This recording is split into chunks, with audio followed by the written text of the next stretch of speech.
This is LBC from Global, leading Britain's conversation with Nick Abbott. Oh, hello.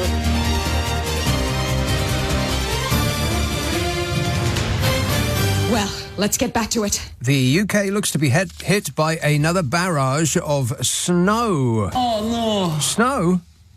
On Monday, during the early hours of the morning, snow could blanket Scotland, with England likely to be seeing snow on Tuesday in Manchester and Newcastle, wherever they are. Snowfall in Scotland could reach as high as 10 centimetres per hour. And I will translate European surrender centimetres for His Majesty's imperial measurements. It's so simple, an idiot could do it. You simply double it and add 32 to get from centimetres to feet. And double 10 is 20, and 20 plus 32 is 62. There's going to be 62 feet of snow falling an hour in Scotland by Monday. Can you believe that? No. Nearly all of Scotland and regions in northern England look.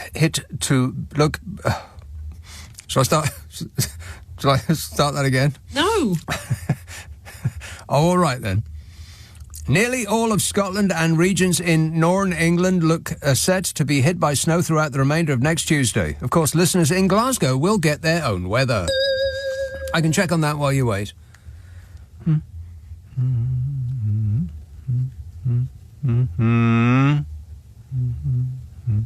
1 minute. Taking a while to load. Please wait. Your call is important to us. It's raining at the moment in Glasgow. Correct. Don't call and tell me it isn't, because it is. It will also be raining tomorrow and raining on Sunday and... What? Not raining on Monday? Pfft, rubbish.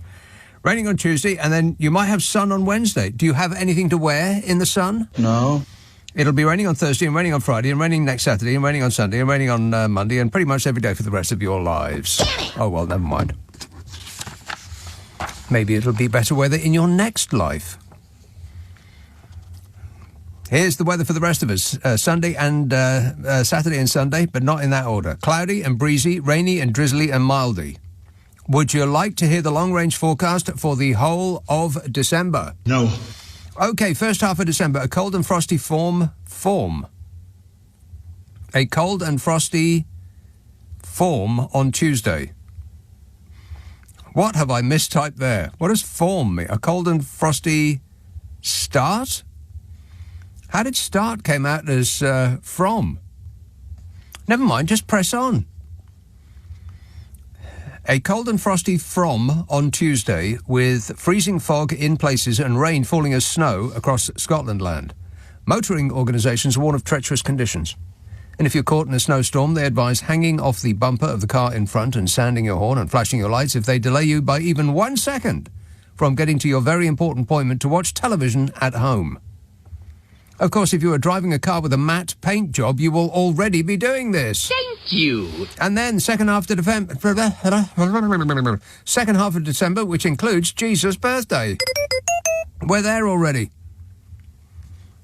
Wetter and windier, some snow followed by more settled spells with temperatures slightly above average. More settled spells with temperatures slightly above average? We'll take it. Paul in Kent says, as Kim Jong-il from Team America said, why is everyone so bleeping stupid? He did say that, yeah. I won't do the accent. The right going... This is Paul again. He says, the right going on and on about having another election because someone and lots of bots did a thing. I recall the petition to have another EU referendum. It got at least double the signatures. That wasn't headline news. The right-wing bunch of crybabies. And the right-wing said... Yes. Yeah, that was just ludicrous. I mean, good grief. This has become a silly country. Correct. A petition calling for a general election amassed more than 2.5 million signatures, but thousands of those signatures were from people who don't even live here. What? And this fake news was dominating the week in the papers and also at the dispatch box, when Kemi Badenough asked for the Prime Minister to step down because of it. She really doesn't come across as a serious person, does she? I mean, speaking as someone who would like the Conservative Party to board one of Elon Musk's bigger rockets, I endorse the Conservative Party's choice in making her leader. They are the geniuses who selected Liz Truss from a list to be our Prime Minister, you recall. Perhaps you don't recall. It was over so quickly. No lettuce was harmed in the making of the Blunder Truss premiership, and they've done it again. Absolutely. I applaud you, Tory members, and I encourage you to keep doing what you're doing. Thank you. But back to that petition. It was signed by people based across 184 countries. What? Do you know how many countries there are in the world? 195. And people in 184 of them signed a petition to change our government that's only just been elected. So residents in 94% of all of the countries in the world signed a petition to get the party that is just months ago won a general election in this country to resign. Yeah, that sounds really believable. No, it doesn't. And apart from the highly dodgy statistics coming from this country, in which more people than lived in some towns had supposedly signed the petition from those places, it was boosted online by Mr. Reliable Elon Musk. Oh, no. Yeah, he's reliable in being the pusher of whack job conspiracy theories and right-wing garbage, as though he has a great store of them. More of a store than he does money. Would you buy a self-driving car from that man?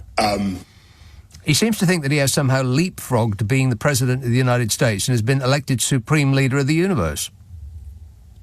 Not so much Ming the Merciless as Musk the Mirthless. He's funny, but not in a good way. So, Mr. Free Speech, as long as you don't make fun of me, in which case you're banned, posted that this country was already sick of this government and wanted to return to Tory rule. As though we'd all been hit in the head and forgotten the previous 14 years like they didn't happen. And wouldn't that be marvellous? He actually tweeted, or X did, or whatever he calls it now, the people of Britain have had enough of a tyrannical police state. And that post was viewed over 34 million times by either 34 million confused people or one very keen Muscovite 34 million times. Either way, it's completely crackers. And it's none of his blooming business apart from anything else. But it is instructive to learn that he thinks that it is. And that he should make us run away quite fast from any deal that we might want from the unhinged states of America. Can't be trusted. Looney Tunes going on over there. You can't make deals with those people. We should be running towards the European Union, which is right here and not run by crackpots. Mostly. Oh, shut up! And the Clacton gas bag Nigel Farage signed the petition because, of course he did. I'm a nutcase. He said, I've never seen anything like it, did Nigel Farage. Yeah, no, me neither. The period since that election has been one long, increasingly furious and loud temper tantrum by the right-wing people in this country, who can't quite get past how impertinent it was for us to elect a Labour government. The people whose response to a second Brexit referendum was and is, you lost, get over it, want a return of an election that happened only months ago and which is not due again for another 5 years. These aren't serious people either. They're attention hounds. Trouble is, they're attention hounds with really loud voices. Which is probably why Elon Musk bought Twitter, isn't it? I mean, he didn't buy it to tend to it as a business and let it grow. He bought it as a megaphone. And there's a frightening number of people who prefer being told what to think as opposed to actually, come up with a thought themselves. The whatever Nigel thinks people. Like all those grinning ninnies on the Farmers' Puce Parade who welcome Farage as a hero, the man who holds the farming industry under the waterline with his blooming Brexit. And Keir Starmer, I despair. He went on TV and said he was not surprised that some people who did not support Labour in July's election might want a second poll. What? The country that had been yearning for the Tory rule to end, and within, let's say, a day of that happening, They were persuaded to forget everything that had been imposed on us by that catastrophic clown show and demanded a return of it. Yeah. Wait. People of Great Britain, you are being played. You're being played by offshore billionaires and their millionaire lackeys, none of whose interests coincide with yours. Wake up, sheeple. It's later than you think. 0345 6060 973. Birmingham. Hello, Joshua. Nick, how are you? I am great, mate. I'm really well, thanks. Nick, one thing I'd like to say is, although I agree, after 4 months, I don't believe we should have a general election. I do believe that they have serious concerns because this Labour Party has acted on things which just weren't in their manifesto, Nick. And I think that people have the right to have a say. And I think, you complain about Nigel Farage, and I get it, but I think, and this is the populist right, not just in this country, but in the Netherlands, in Argentina, all around the globe. Can I ask you a question, Joshua? Yeah, sure. Are you running away from the law as we're speaking? What do you mean I'm running away from the law? You seem to be out of breath. You seem to be doing physical jerks. No, I'm not running away from the law. Can you hear me better now? I was just trying to get onto my hands-free. You're on the phone in the middle of Birmingham, in the middle of the night, and you're not even on your home street. Warning! I would pay close attention to your surroundings, Joshua, because you're in a lot of trouble. Potentially. And I wish you all the best. Thanks a lot, mate, for, whatever that was. Call us again when you're home, and I'm not here. Anderson from Florianopolis in southern... Oh, that should be a test. Florianopolis. Florian... Never mind. It's in southern Brazil. He texts, "Hi, Nick. Today, our national currency reached more than 6 reais to $1, the highest rate in 30 years. Wow, isn't that interesting?" Boring! He says, "This may be a great deal for tourists and foreign investors hell-bent on making some money, but terrible news for local citizens and the economy at large. Why does Meghan Markle insist on devastating world markets? Shouldn't her father-in-law do something?" That's the first one of the evening. He says, "Do you have a small boat to spare?" Yes. Yeah, it'll be washing up on a seashore near you soon.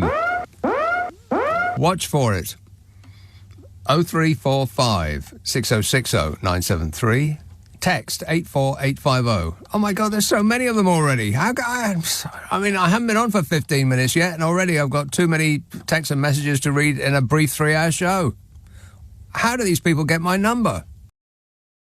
This is LBC with Nick Abbott. Call 0345 6060 973. Text 84850. Alexa, send a comment to LBC.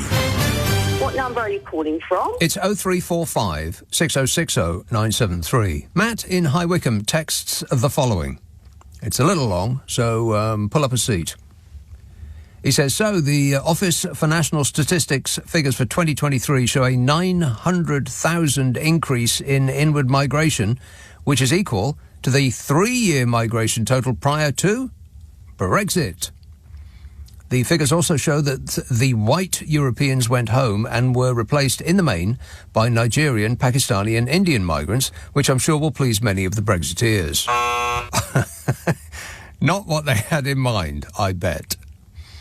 "So, for all the Brexiteers out there," says Matt, "have you regained your sovereignty yet? Have you taken back control of your borders? And lastly, have you found a single Brexit benefit yet?" And if your answer to the final question is yes, we now have a trade deal to sell cheese to the good people of Tibet. Well done. However, that's not much of a benefit, really, is it? Let me think about that. No, it is not. Well, we're selling cheese to the good people of Tibet. At least we're not importing cheese from the good people of Tibet, because that would be a disgrace. Absolutely. Yeah. Don't want none of that yak gouda, as delicious as I'm sure it is.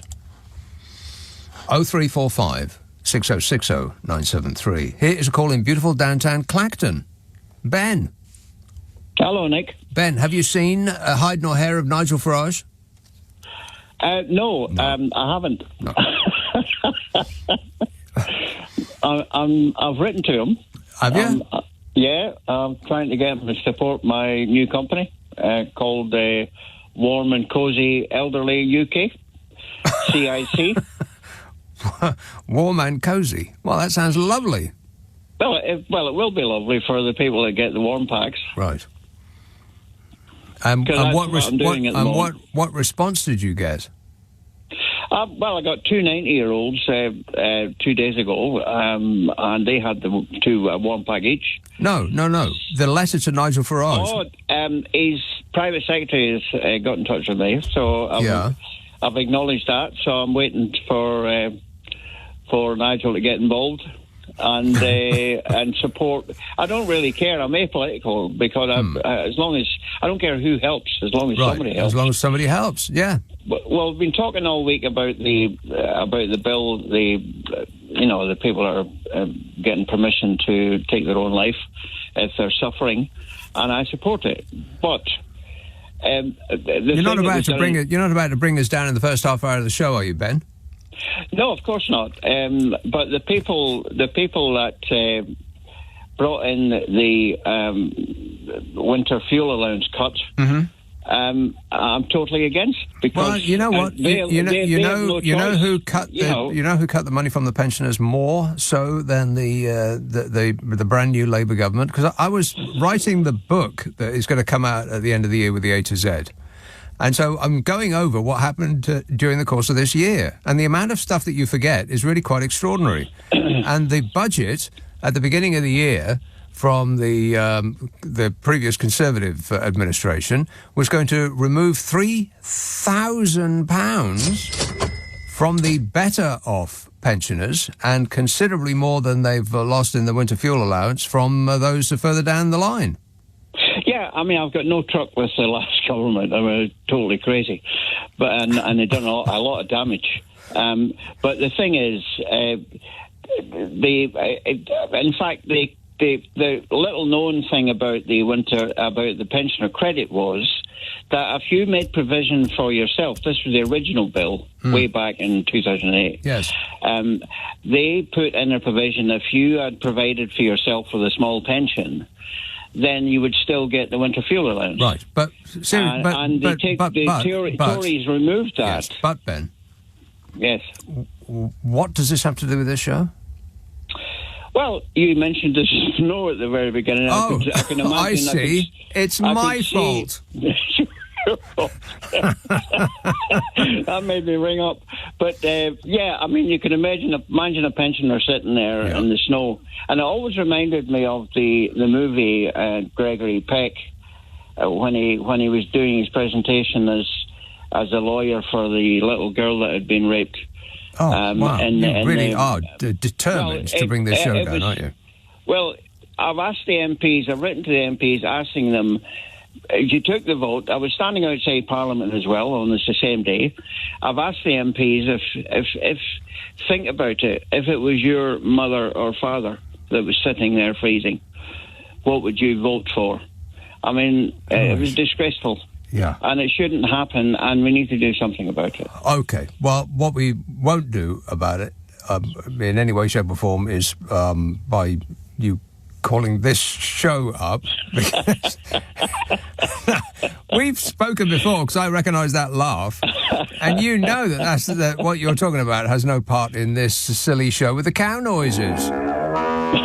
But I do wish you all the best, and good luck with that venture, and maybe, fingers crossed, Nigel Farage will come around and keep you warm by giving you a quick cuddle. How does that sound? All right, I don't care who if he turns up, then fine. Yeah, well, take him down and get some support. I think I'd rather freeze to death. But good work. Thanks a lot, Ben. 0345 6060 973. This text says, evening, Nick. That guy who bought the banana art has eaten the banana. What? He did, yeah. The thing is, it wasn't the banana. The art part wasn't the actual banana itself. It was the ability to tape a banana, a random piece of fruit, to the wall and call it the piece of art. That's what he bought. And people were saying, this poor bloke, he sold him a banana from his fruit stall outside the building, and the bloke came in, he taped it to the wall, and suddenly it was worth $6.2 million. And the fruit seller was distraught. If only he'd known, he wouldn't have let it go for 50 cents. Yeah, but that was not the it of it at all. It's not the banana he bought, it's the idea of a banana. Which makes it perhaps even sillier. I mean, come on. I think the art mark is eating itself. Paul in the Netherlands says, I have discovered carbon-based life forms thanks to you. I was sat at my sewing machine this week making a hoodie, and it was perfect to keep me calm when I had to unpick a sleeve. You made your own hoodie. Is that a Dutch thing? I mean, they've practically given them away in stores, they're so cheap, and you made one yourself. Well, good work, I suppose. Sorry to hear about that whole sleeve issue. Michelle says, hi Nick, couple of three things. Firstly, thank you for your recommendation for I don't really know how to pronounce it, Amadei chocolate on your podcast with Carol. Hey, I do a podcast with Carol. Yeah. And I've now had my first taste, which was sensational, said Michelle. That's a very, very expensive habit to have, Michelle. Very, very expensive. Secondly, have you listened to the new Fat Freddy's Drop album yet? Rock and roll! Yes, I have. It's very good. Thirdly, I hope Jonathan will continue to call in as I rely on him for my weekly tonic and laughs, says Michelle. Yeah, well, we'll find out. How many more of these have got? Oh, my God, there's just so many. Nobody speaks with their mouth anymore. Everybody just waggles their thumbs at their phone, and that's the way we'll communicate. Eventually, our mouths, if we didn't use our mouths for other things, they'd just seal over. This text says, this week I misheard the following rather correct sentence uttered on the radio. Climate change is making tropical storms more frequent and intense. Tropical storms more frequent and intense. Yeah, it's all about the words. I'm very highly educated. I know words. I have the best words. Yeah, your husband is becoming more tropical, Melania. I don't care. She's not that bothered. Just doesn't care. Got a coat to prove it. Sam says, Nick, I live in Manchester. I've just checked the weather for snow next week, and there is nothing of the sort. Are you spreading disinformation? Well, yeah. It's odd that the very same people often that predict the weather will say one thing when they're asked by a newspaper and then something completely different when you look at their own website. I'm not seeing snow on this app either. Let me check further afield. No, nothing in Glasgow. I wonder if Edinburgh has got any of the white stuff coming in. But all I can tell you is the facts as they have been explained to me. That's all I know. This text says 2 million is not a lot of votes in an election. 2 million is not a lot of votes in an election. Yeah, but it's a lot of votes on a petition. And that was just completely fake in every respect. I mean, it was just preposterous that that's what we were talking about this week. I mean, there was so much else going on. It was just mind-boggling.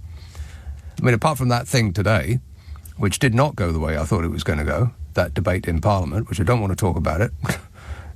I'm pretty pleased with sugar on top. Don't call me about that. But there was some immigration figures that came out this week. Did you see that? Well, yeah, you saw one side of it, but you didn't see the side that that the papers would normally have cheered to the rafters. They completely ignored it. It's amazing. So I'll talk about that. I want to talk about Louise Haigh. I want to talk about the Daily Mirror did a poll on how do you think it's going so far as the government is concerned.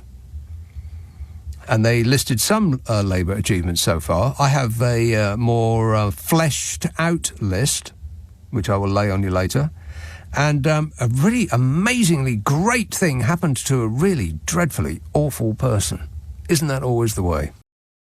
Nick Abbot on LBC. Call 0345 6060 973. This is absolute tosh. This says, Nick, before you get into important business, I wanted to tell you something about your favourite footwear.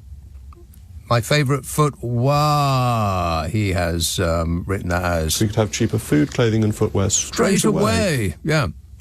He said, I wanted to tell you, could be a she, sexist. I wanted to tell you something about your favourite footwear. My father-in-law passed away recently, and when my wife arrived at the funeral, she found her sister was wearing Crocs to a funeral. What? Crocs. Were they black? Were socks involved? That is awful. Crocs. How are they even a thing? Most hideous footwear ever. Unless they're advertising with us, in which case they really are a comfortable alternative to proper shoes. Birmingham. Angie. Hello. Angie. I know, I love that song, obviously. Yeah. If I got a nice man to sing it to me, that would be an improvement. Sadly, there are no nice men here. There are no nice men in Birmingham, unfortunately. Really? I've been looking for about 40 years. Have you considered moving to Manchester? Yes, I'm going to Cheshire, all being well, next year. Oh, right. Well, maybe you'll my son's there. have better luck there. I'm just sick of seeing obese and tattoos. You're sick of seeing obese people with tattoos? Yeah. But that's mainly the women, isn't it? If you say so. Oh, well, that's what I see. Anyway, I've got a slightly funny... I've forgotten what I'm saying now. What are you saying, Angie? Elon Musk joke. You've got a joke? Slightly. Well, I thought elongated Musk. That's the joke? Yeah. Right. It's a poor one. Well, at least we can agree on that. Good work, Angie. As soon as you come up with another witticism, I want you to let me know straight away. All right? Promise me you'll do that. Cheers, my dear. 0345 6060 973. We don't do jokes. No. This text says, are you going to watch Jacob's new show, Meet the Rees-Moggs? They are the new Kardashians. Okay, well, let me deal with those one at a time. Am I going to watch Jacob's new show, Meet the Rees-Moggs? No. And as for they are the new Kardashians, well, I don't really know very much about the Kardashians, other than they are surgically enhanced and wear a lot of slap. Now, if Jacob Rees-Mogg appeared on television with a lot of makeup and a boob job, then I would pay a small amount of money to see that. 0345 6060 973. Ilkley. Bren. Yeah, hi, Nick. Bren. Yeah, hi. It's probably not... it's not an amusing story, but I felt compelled to ring you about Louise Haigh. Yes. I just felt that she's perhaps been dealt with very harshly, and I feel from maybe because she was a special constable that she's been dealt with even harsher. Maybe it's just because she's got red hair. Perhaps not. I think probably the DPS probably had an influence on her prosecution. Right. Well, you may think that. I think that it's even worse than that. Well, I doubt it. We haven't heard what I think yet. Yeah. Suspend your disbelief until you hear it first. All right, well, I'll get into it in a minute, but I've got to take a couple of calls and read some messages before I start ranting away. But I think that it was far too quick, as far as what we know. Unless there's more to it than has been revealed, then it just seemed a ridiculous knee-jerk reaction to oust someone who seemed to have the qualities that were after her in a transport minister. I quite agree with you. I think she's been dealt with harshly. Yeah. And the reason I say that is because, from my own personal experience, most fraudsters do something for material gain. Well, I don't know the whole facts. Yeah, we don't. What material gain did she get from forgetting or perhaps losing her phone? Right. Well, she got it taken off her, apparently. She was mugged. She thought that it was taken off her, but then she subsequently found that it wasn't, and that was the it of the case. And apparently her solicitor advised her to plead guilty, and this was all quite a long time ago when she was younger, and it's come back to bite her. It just seems... Would the same thing have happened under the Tory administration? Would they have sacked somebody so quickly for some nothing at all like this? Of course they blooming well wouldn't. No, well, putting politics aside, I just think that this lady has been dealt with incredibly harshly by the press.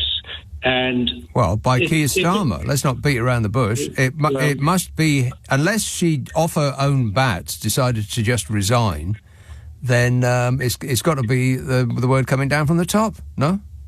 Well, yes, there's that. There's pressure from the top, but she's also been. She knows she would be hounded by the whatever press that are against the Labour Party until she resigned, until a bigger story broke. Yes. But had she not been a special constable, just a normal person working for Aviva Insurance, who perhaps thought during her mugging, robbery, street robbery, stressful situation, that she'd lost this and that, and then discovered later, perhaps lazily, had forgotten to inform the police that she'd actually found the item, made no material gain out of it. Yes.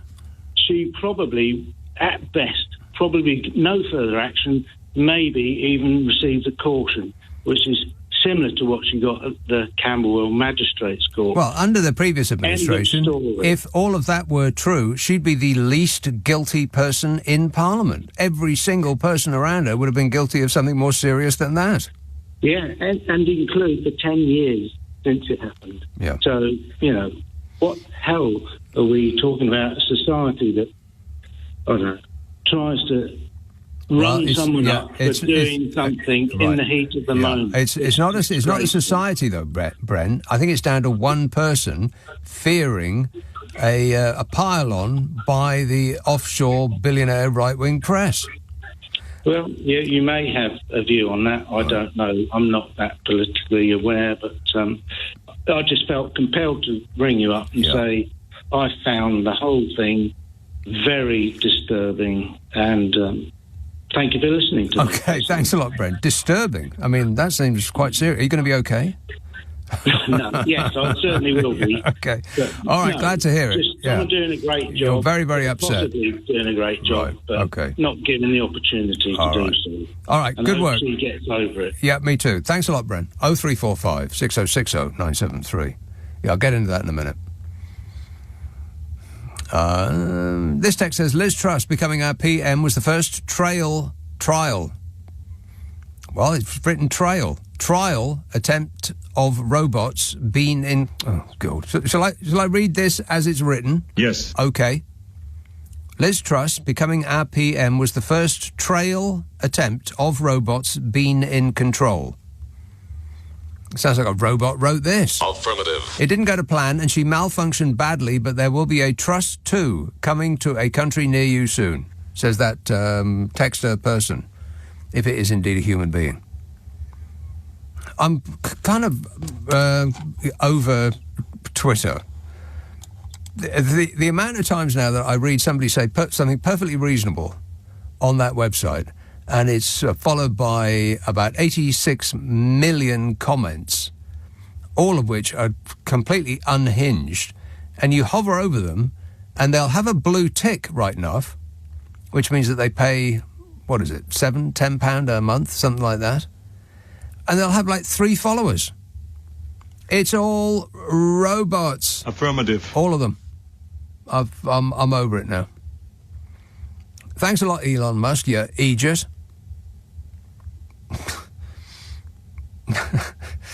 Lucy says, I wonder how many of these signing the petition for another general election have ever visited the UK. They must really miss hearing about about Project Rwanda. Well, maybe they were from Rwanda. And they wanted to come here because, the deal was they could send us theirs and we could send them ours. But people kind of ignored that part of it, as though it didn't exist. This text says, in it, those idiots who want another election are almost as dumb as those who wanted another Brexit vote. Yeah. What kind of idiot would want a second referendum? We should have a second referendum. I mean, what sort of ocean-going chump would say that we should have a second Brexit referendum? We should have a second referendum. You'd have to be out of your mind to say that we want a second referendum. We should have a second referendum. Oh. Which country is he in this week? My money's on not this one. Yvonne in Hastings says, hello, Nick, referring to Elon Musk. I'd imagined his voice was like that of Truman Capote. Then we would have been forgiven for laughing. Well, I've decided to just go ahead and laugh anyway. I mean, we do seem to be surrounded by non-serious people. And now we're being run by non-serious people. I mean, okay, we have a history in this country being run by unserious people. Yeah. Wait a minute. I mean, it was just one unserious person after the next. Absolutely. And each iteration seemed to be worse than the last. This government. But, I mean, really, none of them bounced on stage, did they, with their gut hanging out? This text says, wow, I've been to Florianopolis, beautiful part of Brazil. Wow, the stuff you learn on this show. Educational, no? No. Mike in Belvedere says, Parliament discussed the assisted... Yeah, OK. Cancel that. I mean, ordinarily I would approve of being rude about a certain individual that I've mentioned already, a certain hyphenated individual that I've mentioned already on this show, but not, maybe that's going a bit too far. Jane in Bromley says, hate to point out the obvious, but I didn't sign that petition to then elect Conservative back in. I signed it as a Labour supporter who feels they lied to us in the lead up to the general election as we were lied to by the Conservatives. What makes you think we want either of them in power? Says Jane in Bromley. Jane, just pick one. You've got two choices. Select. I mean, really. You signed a petition to get the Labour government out.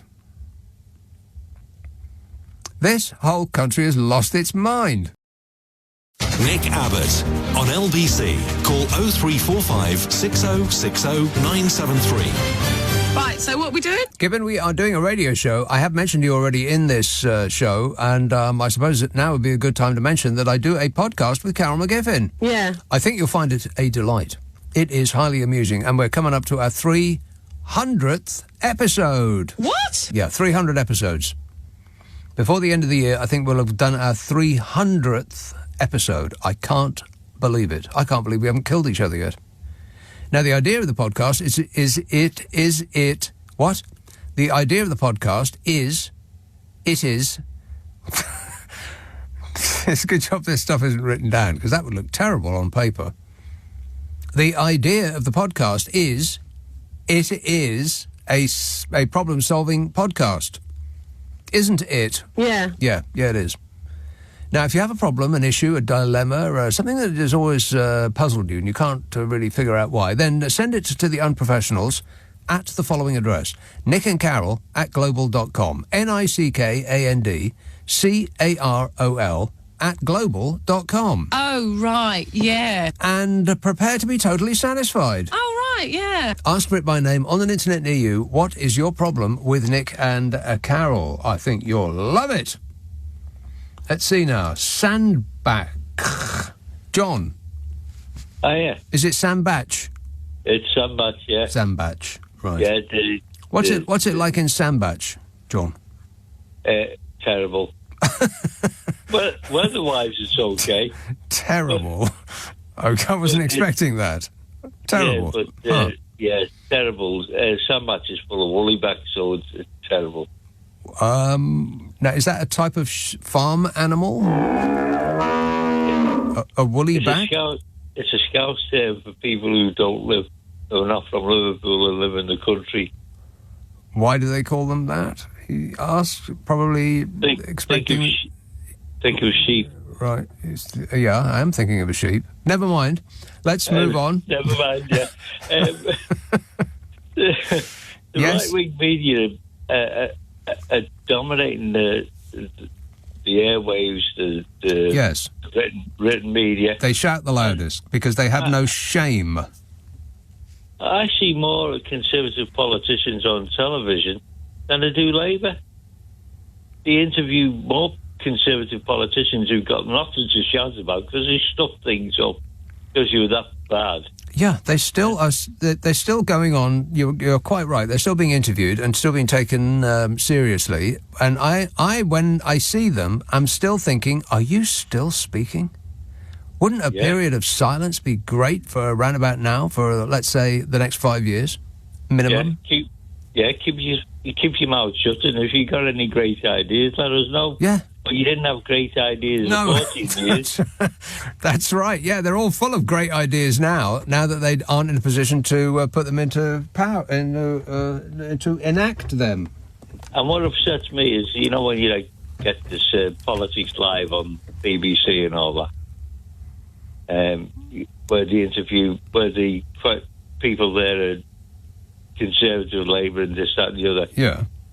These the experts are from some kind of organisation. Have you left-wing organisation? Yeah, you right-wing organisation? Always. They don't tell you? No, well, they're all, if in doubt, just assume that they're a right-wing organisation because that's where the money is, honey. And then the Labour politicians get talked down by the Conservative politicians, and the chairperson sits there and lets them do it. When the Labour politician speaks up and speaks back, they say no. Yeah. Yeah. They say no. Let them speak. Yeah, I would avoid all of those. Avoid all of those programs like the plague, John, for better mental health. But the infest the media, the infest people's thinking, and well, you know what you do with an infestation, don't you? Eradicate. Yeah, exactly, with great force. Yeah. Yeah. All right, thanks a lot, John. You've got some squirting to do. This text says, David in North Carolina, also known as Trumpistan. He says the toothless hillbillies have been out shopping on Black Friday. Apparently we can't call it Black Friday anymore, according to my poorly educated neighbour. I'm trying to figure out why. Any ideas, says Dave in North Carolina, also known as Trumpistan. Yeah, well, I wouldn't be surprised if Fox News and other right-wing outlets in America are complaining that you can't call it Black Friday anymore. And this will be immediately before they try to convince us that you're not allowed to say Christmas anymore because of woke lefties. No, you can't say Christmas anymore. Nobody's saying Christmas anymore, they'll say, in front of an actual Christmas tree with elves scattered about. Happy Christmas, they say, while also trying to insist that you can't say Christmas anymore. Every single year. And that started to infect programmes in this country as well. You'll probably see it on a TV screen near you soon. Some right-wing foamer will be banging on about, oh, well, you can't celebrate Christmas anymore.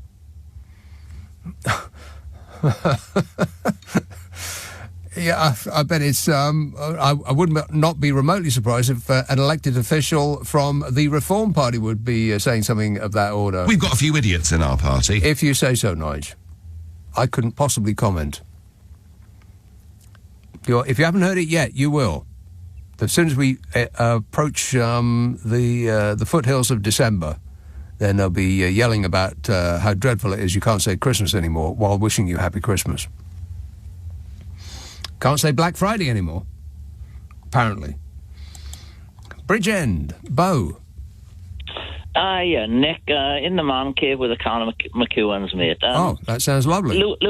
Louise Haigh, oh my God, I'm flabbergasted, Nick. What a word, flabbergasted. I'm flabbergasted. Your gasted has never been so flabbered. Well, our politicians haven't got an ounce of common sense. Correct. Oh, okay. We're in our untidy kitchen. We open the drawer. We find the phone. We think, oh, crikey, I've claimed the dosh on that from the insurance company. You phone the insurance company. You explain your genuine mistake. You reimburse them the money. Job saved, job done. Right. I'm not sure that she claimed it. I'm not sure that she claimed the money from an insurance company. I think she was working for an insurance company. I can't remember in what capacity, but... Well, I believe she... Well, as I read the story, she had it in her handbag and she claimed the handbag stolen, so whatever was stolen, she claimed on. I don't know. Am I wrong on that? Well, I don't know whether she claimed or not. I know that she informed the authorities that her stuff had been stolen, assuming that the phone was in the stuff. Now, apparently she had left it somewhere else and found at some later date that it had not, in fact, been stolen. And as soon as she switched it on, then she got a knock on the door. Yeah, but you inform the police, you inform the insurance company. Anyone can see it's a genuine mistake, and, you know... Yeah, but she's out on her ear. Nick, I love the podcast, mate. You're okay, but Carol is. She got him a gift of the gab, haven't she? She certainly does. She just doesn't stop talking. What? Yeah, does not stop talking. I can barely get a word in edgeways, which is just the way I like it. We done, Nick? We done? Well, that was going to be my question. That was going to be my question to you. I thought, is that it? Loving the show, mate. All right, excellent work. Thanks a lot, Bo. He wants me to crack on. I'll do my best. Paul in Ipswich says, Farage for PM, reform are who the Conservatives used to be. Yeah, I'm not sure that's a good thing. And I'm not sure that's true either. A reform are who some Conservatives are now. Are they who the Conservatives used to be? No, I don't think so. I don't think so. No. And as for Farage for PM... Nigel Farage is not fit and proper to be in government. Yeah, never mind about Prime Minister. He's not fit and proper to be in government. I can't believe I'm about to say this, but I agree with Nigel Farage. What? Yeah. First time ever. This says, Nick, I have worked out why you have so many texts whenever you are on air and how people get your number. After a thoroughly in-depth investigation involving countless hours of research, I've found that the cause is Jeremy Corbyn. No! Would people prefer that Jeremy Corbyn was in now? Because he would probably have kept to every single solitary one of his promises. Just saying. And he would not have taken the money off the pensioners, even though some of them, considerable number of them, don't actually need the money. They don't need the money more than, let's say, a single mother with 2 children in a damp, mouldy house that was rented to her by His Majesty the King, for instance. Funny how that story just came and went. We saw that His Majesty the King and his son were slum landlords. And the speed with which that was covered up, well, I've never seen anything like it in my life. The story came out in the morning, and by the afternoon, it's almost as though it had disappeared from public view. It's remarkable how quickly that was covered up. I mean, it was so quick, I bet you barely remember that it even happened. Yeah, people in mouldy, damp flats, houses rather, with single-pane windows, and they weren't allowed to get double glazing because His Majesty doesn't like it. Yeah, and we read it once, and it was almost as though, it was like some of that Mission Impossible. Read it once, and then we're going to take it away and burn it. You have to commit it to memory. You'll never see it again. Georgie in Hazelmere says, I remember when our biggest problems were caused by bloomin' Meghan Markle. Now it's bloomin' Keir Starmer. He has 4 months to turn this country around, and I'm still waiting. Where do I sign? Says Georgie. Yeah, here is the news, people.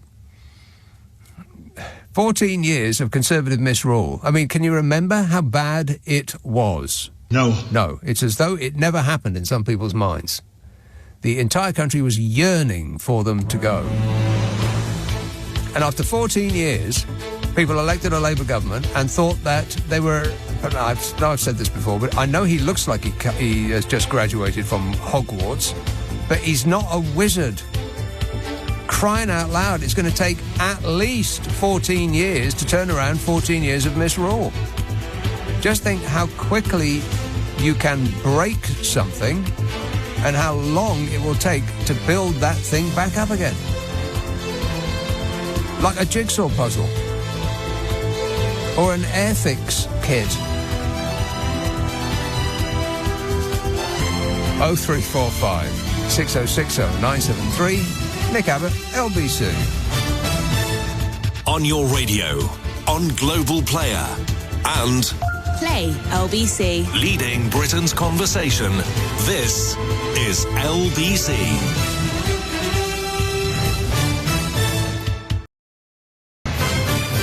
This is LBC from Global, leading Britain's conversation with Nick Abbott. Hi, honey. How are you?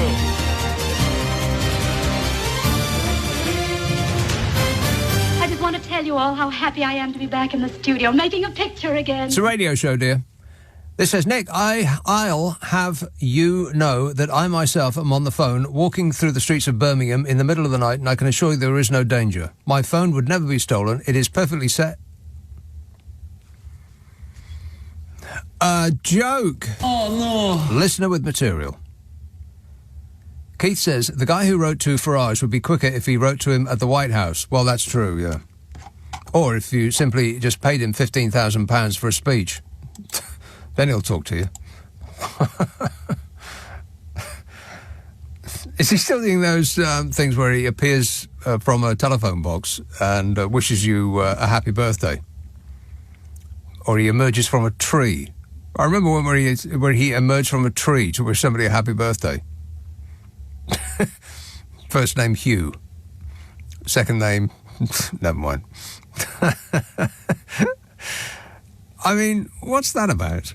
What is that about, by the way? Don't you find that at all a little bit strange? What was he doing that for? I mean, it can't be because he needed the 20 quid or whatever you get from wishing somebody a happy birthday by emerging from a tree or a telephone box or a coffin or, you know, any other place of hiding. So what was that about? Do you ever wonder about that? I know I did. I came to a conclusion, which I will not be sharing with you on the air. This says, if Nigel Farage gave you a cuddle, you'd have to burn all your clothes. You'd never get the smell of cigarettes out. Well, that is true, yeah. Well, when I say it's true, I don't know whether it's true or not, but I'm assuming that it would be true. And Matt says, a friend of mine has got you a present, a signed MAGA cap by Trump. It reads, Mick Abbott, thanks for your support, and then Donald J. Trump's signature. He's in two minds now whether to send it, as he accidentally wrote Mick instead of Nick. Well, I have a lot of questions. What is one of them? How would be another? And why is my third question. Am I allowed a fourth? 0345 6060 973. Let's see now. Who's been waiting the longest? I'll be totally fair about this. It looks like Maidstone. Tony. Hi, Nick. Tony. It's a very, very sad day, in my opinion. Is it? Yeah, I think so. Before I talk about Louise Haigh, who I did quite like... now, did you like her because of the hair? Absolutely. Or for other reasons? Excuse me. She was a bit different, and she was young. She's around my age, quite cool. Uh-huh. And I think you know, you had you got like the Tory graph, i.e. Telegraph, yeah, jumping on the bandwagon, the right wing press. You know, we've all made mistakes. God's honest truth. If you ask anyone in my family, I've lost about eight phones in about 2 years. I'm very clumsy. If I could take my head off and put it on the floor, I would forget to put it back on. How do you lose 8 phones in 2 years? Well, no, I'm not saying it's 8, but I've lost a lot of phones. I'm just saying it doesn't, only because she claimed for like 2 phones, it doesn't mean that she generally did think that. I've never lost a phone in my life. Yeah, you sound like Sheila now. Who's Sheila? That's what she said. Sheila Fogarty. Oh. Yeah. You never lost a phone? I've never lost a phone in my life. I mean, a phone is a precious thing. Yeah, I mean, you don't... How would you lose it? Keep it on you, man. Yeah, I suppose. But... Yeah, I know. Anyway... Mind you, I do a podcast with Carol McGiffin, and she is absolutely notorious for losing everything. I mean, if you ever want to find where Carol McGiffin is, just follow a trail of lost electronica, and she'll be at the end of it.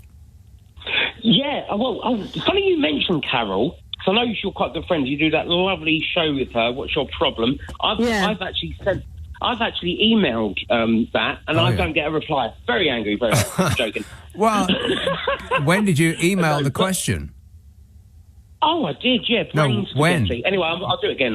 When did you email the question? Oh, this was a couple of months ago.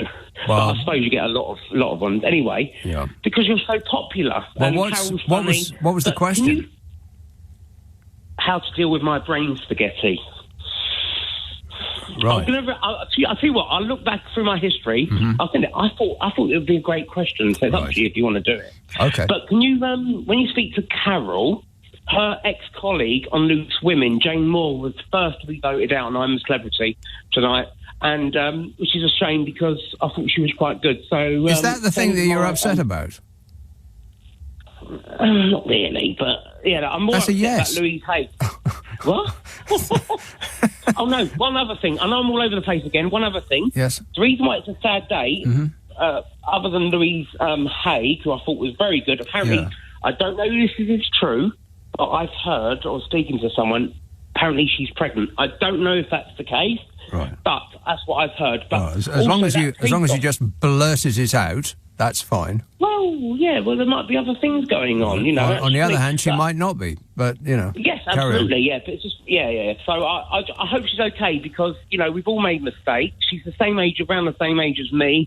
This thing happened in her early 20s, mid 20s. Everyone makes mistakes. So when you got that caller before saying, "Oh, I'm jumping on the bandwagon with this tiny thing." The thing is, it's so big now because you got Boris Johnson 2019, all them scandals that went amiss, and that's why I think Sakir had to do something about it. No, he didn't. No, he didn't. He didn't. I mean, I have my own opinion about that. I'll lay it on you in just a minute, but I think it was like a knee-jerk reaction in a desperate attempt to try to prevent negative news stories, and I think there's a complete waste of time in that regard. Yeah, I agree. And the last thing I've got to say about this sad day, that police officer who ran over that poor cow. Was it a cow? Yeah. Yeah, he's now back on duty because the investigation said, it was within reason. I thought that was dreadful. It's a disgrace. Right. If I were you, Tony, I wouldn't go down to the supermarket today because you're in for a big surprise. There's a thing called the meat aisle. Very, very upsetting. I appreciate best of luck with that brain spaghetti. Thanks a lot, mate. 0345 6060 973. Chris Tex, I've only just listened to one of Arctic Monkeys' latest albums called The Car, and as a long-term listener, I think you'll love it. It is different to all their past stuff and has a David Bowie, Pink Floyd vibe about it. It's epic and so chilled. Check it out. I will do nothing of the sort. Let's have Clitheroe. Steve. Good evening, Nick. Steve. How are you? Good, thanks. Good. I wanted to ask you about AI. I wanted to know what your thoughts are about AI technology, being able to create music and even writing books. Like you can have 100,000-word book in about 20 minutes. Yeah. No. Not for you. No. And furthermore... No. I mean, AI has its place, no doubt. I mean, pretty soon we'll all be wearing glasses, and as soon as anybody comes in our field of view, their name will pop up in front of our eyeballs. I mean, that just seems logical, and once one person has that, it will be such a useful tool that everybody will have to have it, and we'll all be wearing glasses, and at that point we'll be looking at the world through Google. Oh, no. Which is dreadful. What a dreadful concept. We won't be looking up Google, we'll be looking through it. So that moon-faced creep who runs Google will be telling us essentially what to think. Well, like the creative industries, forgetting all that kind of stuff that's very scary, I agree with you, but from a creative point of view, say take one of the best Pink Floyd albums, right? What if you could get some AI that could create a better album than your favourite Pink Floyd one? Yes. 10 times better. Like, the music's just so much better and everything. Right. Would you listen to it? Not necessarily go to the record shop or, buy it on CD, but would you put it on and listen to it out of maybe morbid curiosity or something like that? Morbid curiosity for the imminent end of humankind as we know it. Affirmative. Yeah. Once they get that smart, then it's curtains for the human race. I've seen that film. Well, I made a song, Nick, on... oh, you did? AI. This is where this is leading. Right. Yeah, I did, right? So Jan mentioned it a few weeks ago. Does it go like this? Because I'd listen to that. It was, get well soon, Nick Abbott, we all care. So I made it on... I just typed the words in. And Jan was telling you about it a few weeks ago. Right, yeah, I forgot about that. There's a song... Have you still not listened to it yet? No, I haven't, no. There was a song about... Yeah, I'm sorry about that. There's a song about me, but you didn't even write it. I don't know why you're upset. You made a computer write it. Right. No, I wrote the words, but obviously the AI did they played the keyboard or whatever it is. Yeah. Right. So, well, that's not bad. So you wrote the words, and AI wrote the music.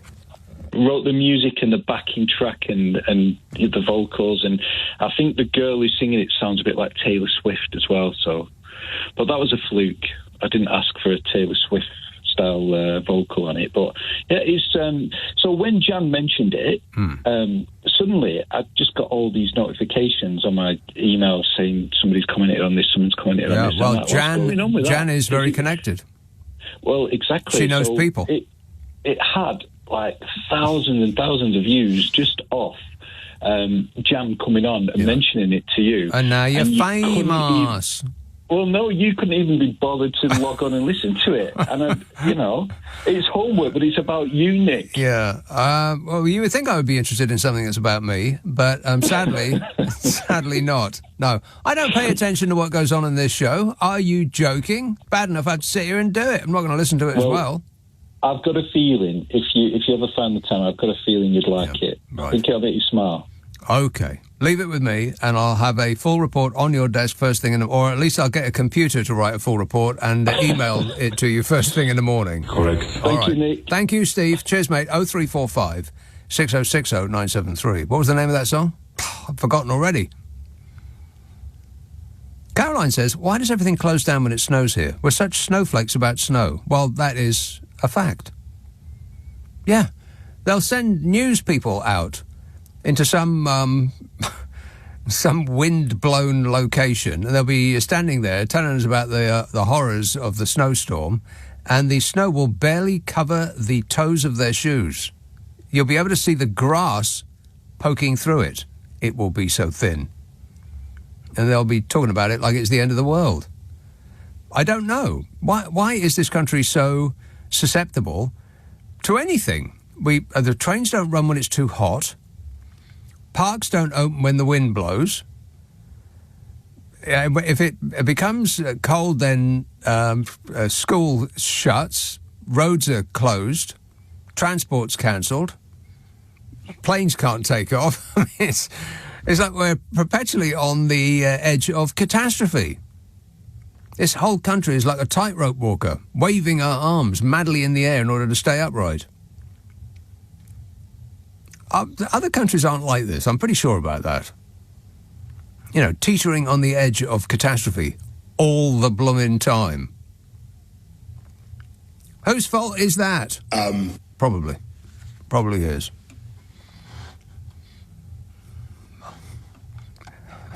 Frank in Liverpool says, hi, Nick, the world's oldest man died this week. John Tinniswood from Southport died aged 112.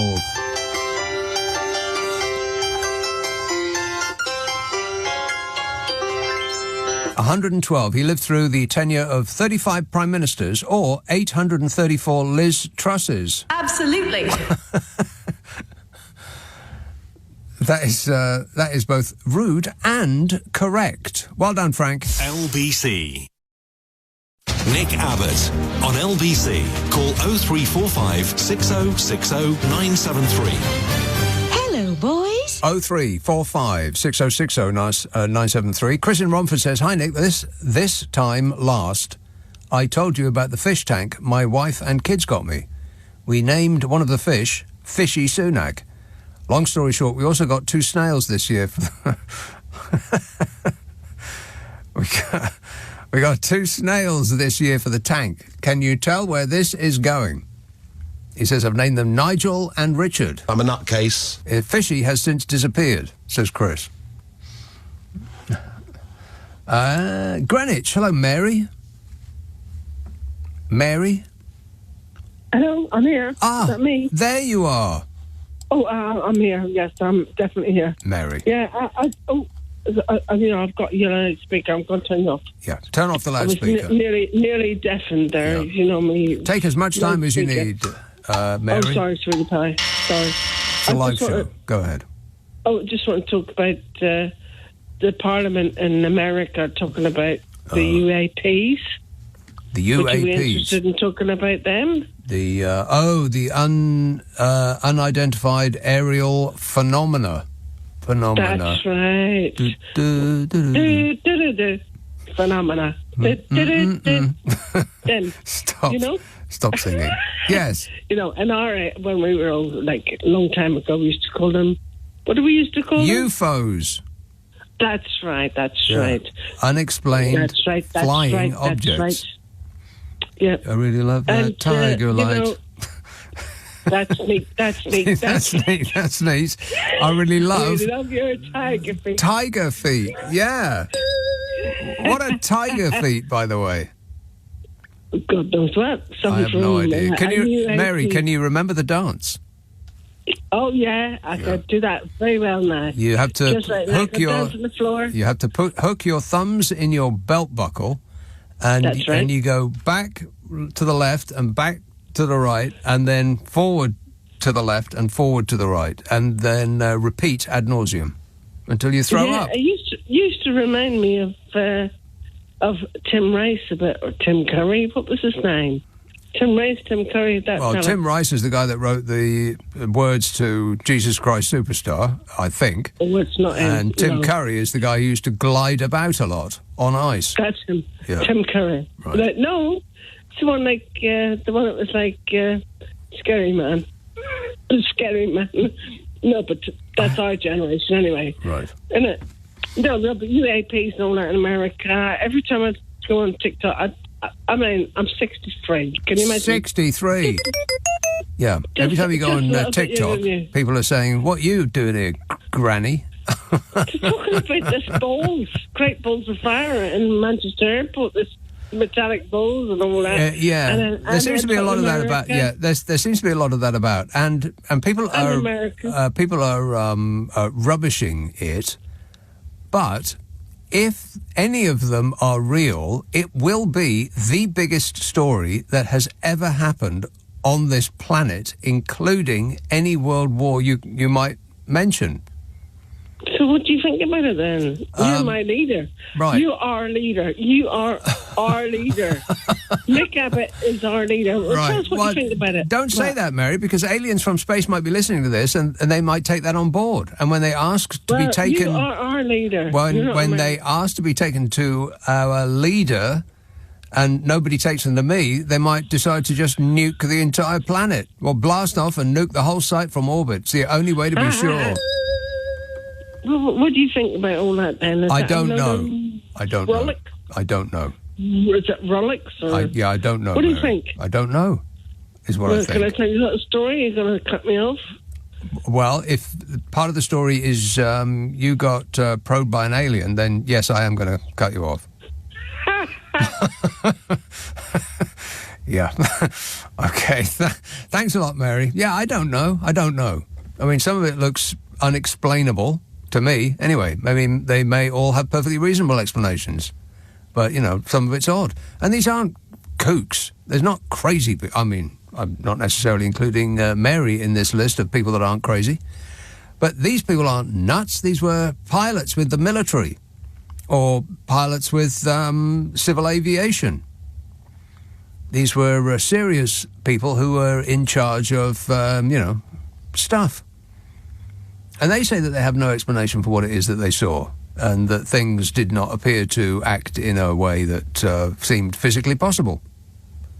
So, yeah, there may be someone out there, but it seems, I don't know, both hard to believe, but also hard not to believe, because the things that we have seen have no possible explanation as far as the science that we think we know. I mean, scientists are forever talking about, the laws of the universe are immutable, and what we know now is what any civilization will know from now until the end of time. But I very much doubt that that's true. I mean, just because we know it now doesn't mean to say that, more advanced species will unknow what we know. Does that make sense? No. No. I may, in fact, have been replaced by an alien already. There's no way of telling.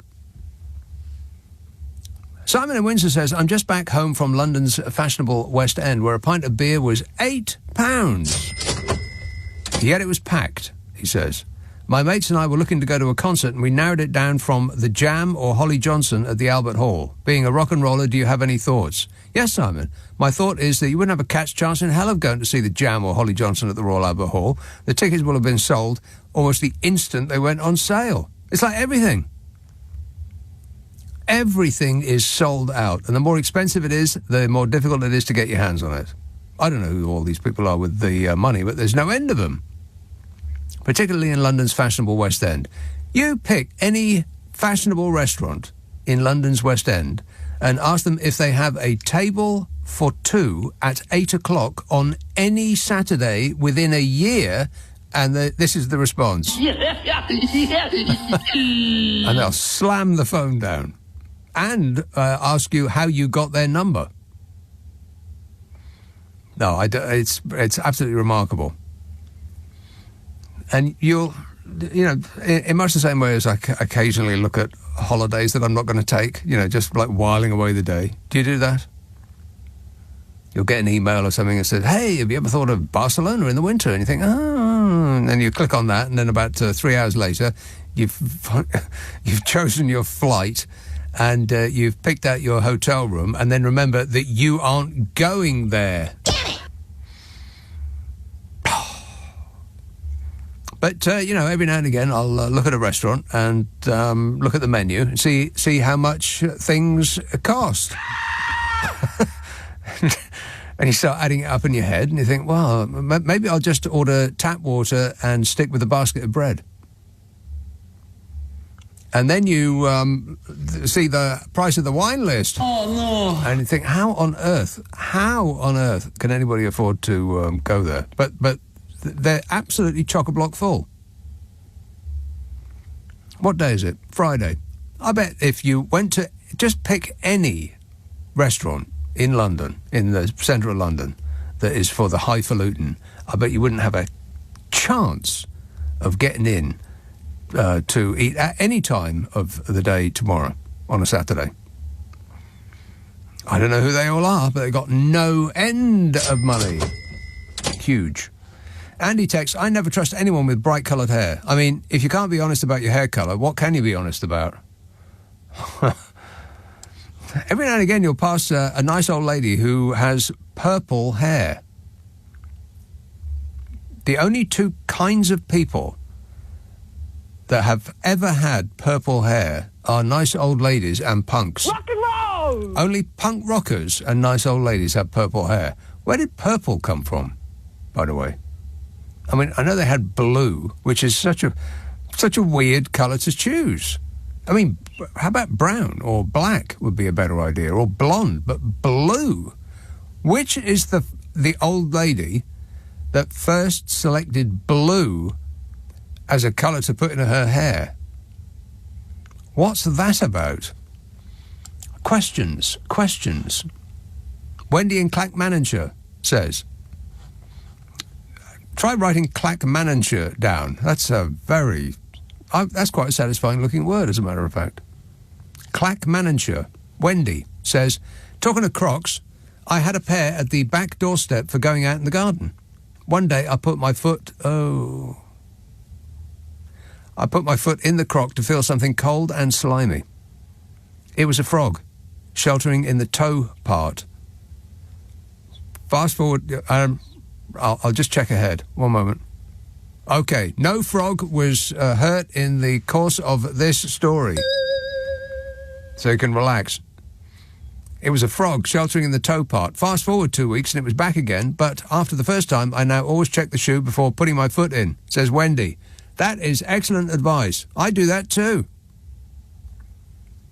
I always knock my shoes and check inside to see if there is a spider in there or, an unidentified flying object.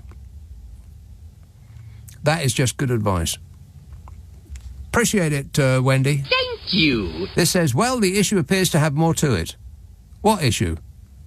The Louise Haigh. Several instances of work phones being reported lost whilst working for an insurance company. Aviva, however, it all reeks of a politically motivated disclosure. Yeah, I don't think that that's true. I think that is somebody who... But again, I don't really know anything about the story other than what I've read. And I know that someone, somewhere, has said, oh, well, exactly what you've said there. You're just magnifying the misinformation. As far as I'm aware, that is not true, and it has been denied. So that's so I'm going to put faith in that. But I do want to talk about that story, because I think that it's... I think what it's about is not what it's about. Now, I know that doesn't make any sense, but it will become clear as I discuss it later. Nick Abbott on LBC. Call 0345 6060 973. Everything is going extremely well. What gap? 0345 6060 973. Lynn in Liverpool says, I have taken a lettuce out on Starmer and a cabbage ready for Trump. Don't be rude. Well, it's going to be either Trump or Elon are going to have to go, and my money is on Elon. Getting a little bit too close to the sun there, Elon. I think you'll find that it's going to bite you. And I bought a box of popcorn. I'm ready for the show. Commence. Red Hill. Hello, Mike. Oh, hi. Hi, Nick. The only thing I wanted to say is that I can't understand why, like Gary Lineker, because he's got an opinion, he's like pilloried by everyone. Just he's have an opinion. Yes. But someone like Nigel Farage can go over to America and just kiss Donald Trump's, from the behind and trying to get his nappy off or whatever. Okay. But I think there's a big thing at the moment where everyone's angry if you have an opinion. Yes.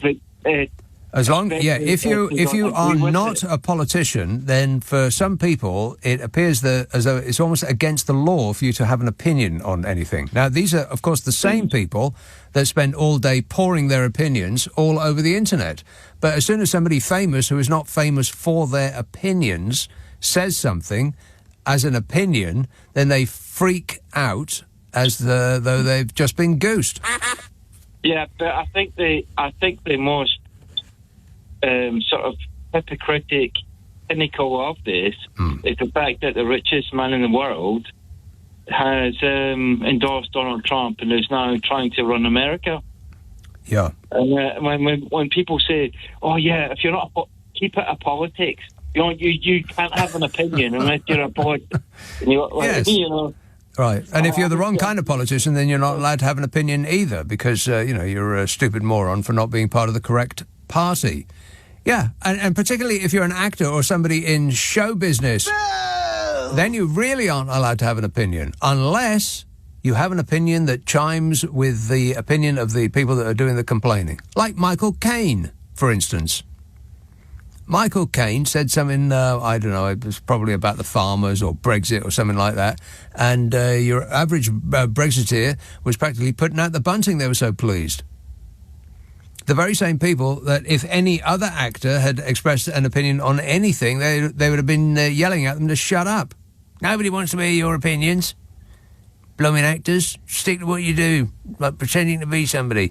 But as soon as Michael Caine says something about, it's great that we got our sovereignty back, or something like that, then they just love him. Yeah. I couldn't agree more. Excellent work, Mike. Thanks a lot, mate. 0345 6060 973. Val in Lewisham says, the new Transport Minister, Heidi Alexander, used to be a Lewisham councillor. I sat next to her at a traffic meeting when she appeared not to know what a dropped curb was. Appeared not to know what a dropped curb was. Well, don't park next to one, because that's caught me out. I was very, very upset, because I had parked next to this, full disclosure, it was a dropped curb that was going into the underground car park of a building. Now, the building had been abandoned for at least the last 5 or 10 years. And I always parked in front of it because everybody else was like, oh, we better not park in front of a garage. But I knew that there was nobody in that building. And it has subsequently been pulled down. And when they pulled it down, of course, the drop curb still remained. But it was a drop curb into nothing. So I thought, well, no problem. £60 fine. And I called them up and I explained everything that I've just said. They said, oh, well, that's just your hard cheese then, isn't it? These are the rules, and the rules must be obeyed. Yeah. But you know me, I never complain. Whinging and whining and moaning. This text says, I went to see the Robbie Williams Better Man film premiere in Leicester Square this week. It was incredible. I had very low expectations and it exceeded them. Well, that's not... Hang on a minute. I had very low expectations and it exceeded them. Well, that's not really saying very much. But they did say that it was incredible. As in, hard to believe. 40-somethings rejoice, they say. Well, I would go and see that film, but unfortunately it features Robbie Williams, so it's a no from me. And furthermore... No. No. 0345 6060 973. Camden. Max. Hi. Yes, Nick. Max. Sorry, you took me by surprise for a moment. There you are. Here I with a massive tail on my head. Yes, I was going to say, going back to the possibility of aliens, etc., which is always sounds when you phrase it like that, like, you know, sort of spooky wooky. But the other day I asked Google how many suns apart from ours are in our galaxy. Yes. Is it 6? It's more than 6. 7. Stop me when I get close. 8, 7. 9, 10. I'll tell you, it's 150 billion. That's what I was going to say. I thought, well, I was surprised by that. 150 billion. Any fool know that. Well, anyway, that's just in our galaxy. Then I asked Google how many galaxies are in the universe. 8? Much, Nick, much more than 8. 10? No, there are 11 galaxies. No, there are an unfathomable, I can't even say it, unfathomable amount of numbers. Well, hang on a minute. So you don't know that it's not 10? I do, because there was a figure, but I've forgotten it, because it was something like 160 million. Right, yeah. Well, I was close. At least we can agree on that. Very close, yeah, very close. But anyway, so it's crazy to think that something else isn't going on outside us. That's right. That's what I feel. Let's hope that there is intelligent life in space, because we certainly haven't found any down here. Well, you can put it like that. I am putting it like that. And that might be right. But seriously, it's crazy not to think. And do you know one thing, though? I'll just leave it with this if you want me to go away. Yes, thank you. Appreciate that. I was trying to help. But anyway, so Donald Trump, I don't know if you remember, said if he got to power, he would say everything he knew about little green men. Right. Yeah. we've yet to hear. But he's already been in power, so presumably they would have given him all the, in the brief periods when he wasn't on the golf course, but they would he have would whispered. reveal it. They would have whispered in his ear about what was in, that. What's the name of that place out in the middle of nowhere? Exactly. Blank my mind, please. Yes. What's the name of that place out in the middle of nowhere? I'm going to ask I'll ask my glamorous assistant. He'll know. What's that place out in the middle of nowhere that's got the aliens in it? Area 54. There you go. Area 51. Alien 54. Yeah. No, 51. Yeah. Anyway, let's not argue about that. But what I was going to say was that no, this was while he was running for this office. So another part of his kind of, and that's another little treat I'm going to give you if I get back into power. So we should wait and see, and hopefully people will hold him to that. Right. I think we've already found our first alien. If you look really closely at a picture of Matt Gaetz, then I think that you will find that we have already identified our first alien visitor from space. Yes, many more. Many more are out there. Yeah. All right. Thanks for elucidating that for us, Max. Appreciate it. Keith in Poland says, I have carefully considered all of the issues and have decided that I will vote for Harris if there is another election. Harris who? Keith Harris. If Orville is unavailable, it's a vote for Keith Harris. That's what Keith in Poland is saying. This says, I had my account on Twitter blocked the other day, less than half an hour after telling the Musk man he was incorrect, ill-educated and knew nothing about British law. I'm so glad Twitter supports freedom of speech. Yes. Yeah, he is a free speech warrior unless that free speech is insulting to him personally.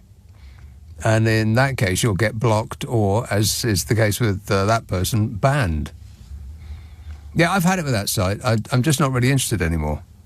And it took me a while. Other people were saying, it's like a toxic soup. And I didn't really see it because I guess I didn't click on those things. So the algorithm didn't, identify me as one of those people to push all that stuff towards me.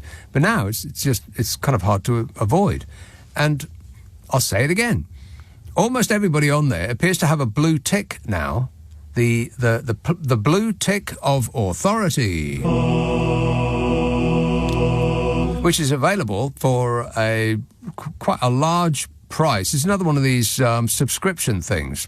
Everything in life is a blooming subscription now. You've got to subscribe to get your coffee, and you've got to subscribe to get your blooming razor blades, and you've got to subscribe to get your music, and you've got to subscribe to get your TV, and it just never ends. I mean, I'm not complaining or anything. Stop whining. But, yeah, it was just another one of those things. It's a subscription. So, I can't remember what I was talking about now. What was I talking about? Oh, yeah, the blue ticks.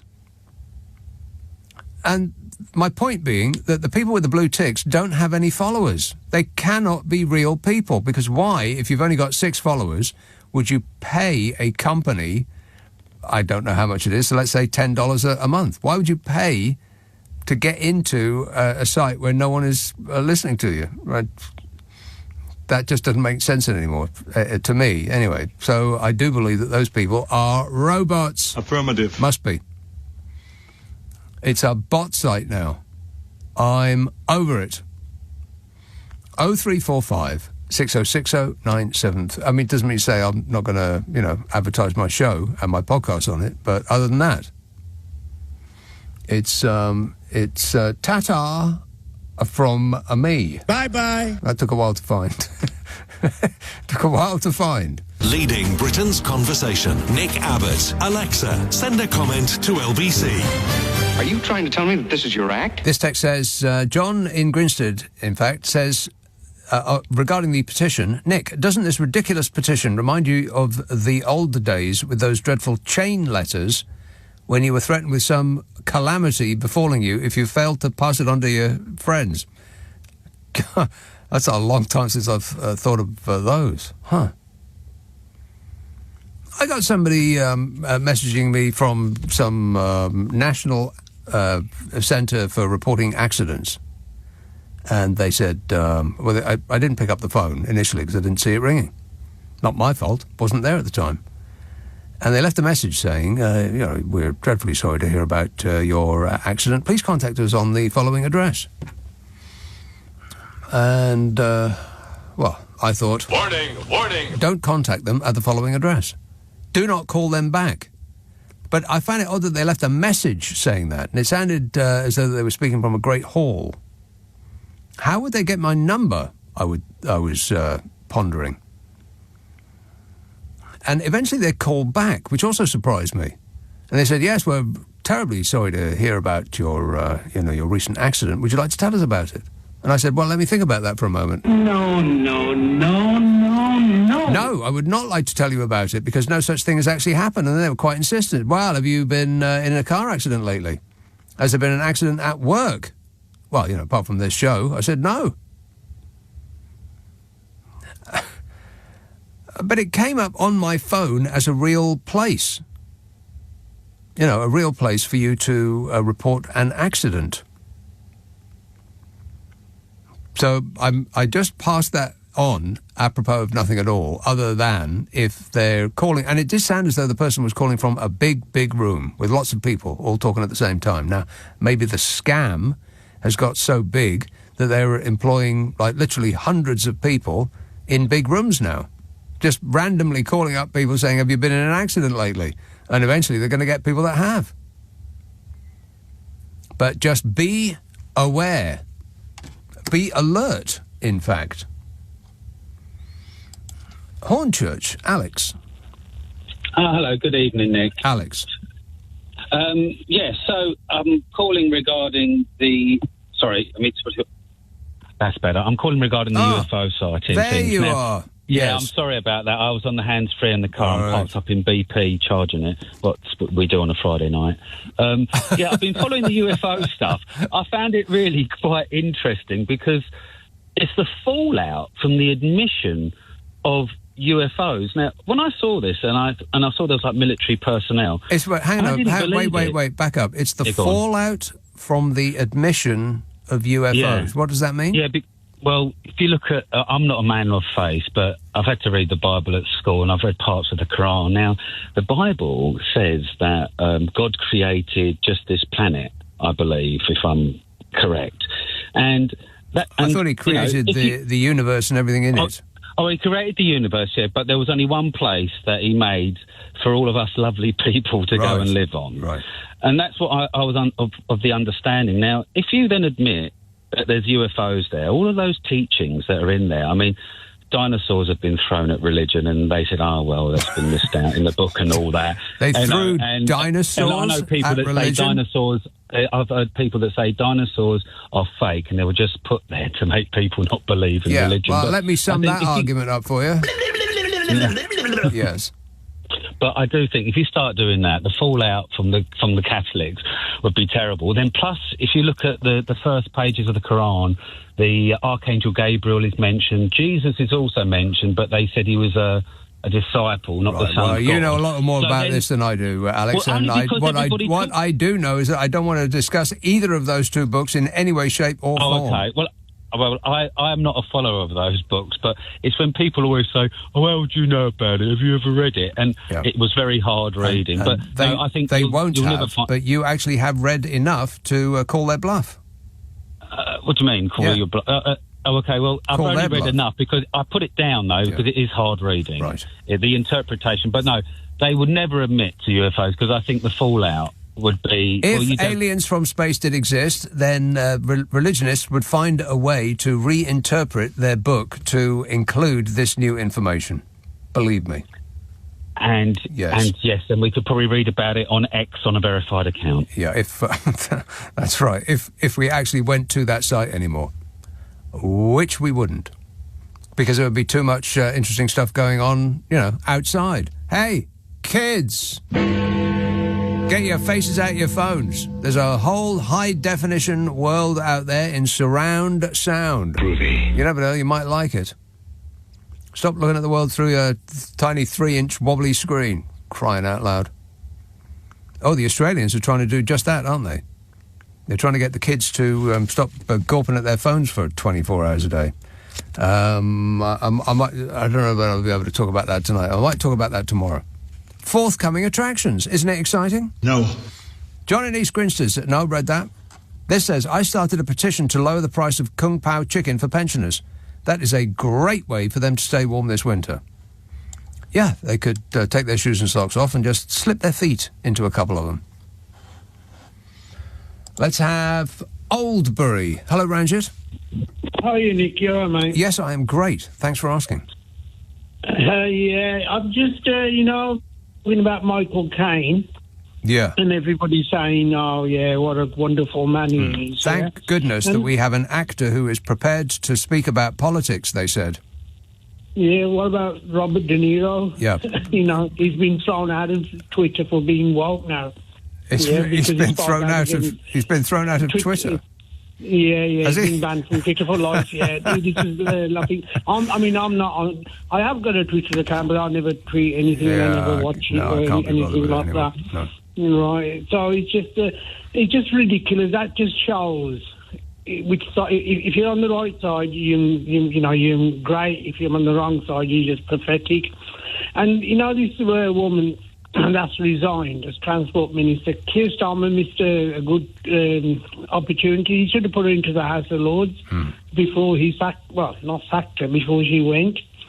Well, still can do that. He can. I don't think he should have fired her. I don't think he should have fired her. From what we know as of this moment, she didn't seem like a person that needed firing to me. No. But, these scam calls that you get, we get them at our shop every day. We get about 8 or 9 every day. But usually they come up on my phone and it says warning spam alert or scam alert, something like that. But my shop line, yeah, one day this is you was involved in an accident. I think, I was, yeah. Says, what's your name? I says, Elvis Presley. Right. And then... I said, you know what?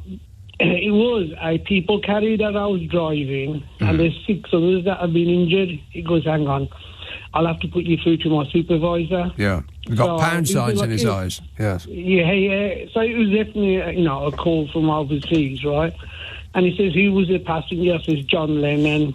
And then he says, do you know his date of birth? I says, not really. Yes, it's a very, very expensive accident.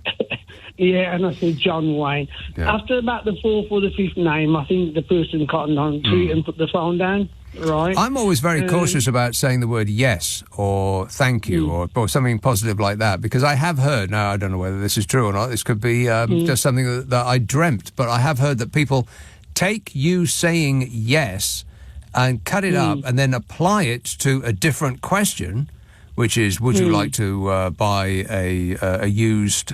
Boeing jet from us, and then you're stuck with trying to find somewhere to park it. Well, have you got 10 million to buy one now? I think they're considerably cheaper than that now, aren't they? A second-hand one. Are they? Yeah. Yeah, a second-hand. If you was to park it where you did, and you got that £60 fine. I mean, you could pick up parts for that all over. I mean, they're strewn all over the place. Are they? There's a door here, a wing nut there. No end of things to pick up from the ground. Yeah, the thing is, there's so much rubbish that's going on now. I mean, sometimes it's quite annoying, to be honest. Like what you're saying about these signatures that are coming. I mean, I've read some articles. Some of them are from Thailand. Some of them are from deep south in America, and that. And unfortunately, you can't believe a word now. That you can't believe a word that you read anywhere now, particularly something that seems to be directed specifically at you. I mean, really, those things that seem to be addressed specifically to you from people that you don't actually know, don't believe a word of them at all. Believe the opposite. So like your claim that Robert De Niro has been banned from X or Twitter, which is apparently not true. No, I don't know. That's right. No, it was last week. He was on Twitter that Elon Musk has personally banned him. What I'm trying to say, you know what you just said? Look, if somebody cuts and pastes where I've said yes and, twists my words and puts me into a contract, yeah? So with all this AI stuff now, you could go to court and say, well, listen, it weren't me, it was AI, and then how are you going to disprove it, right?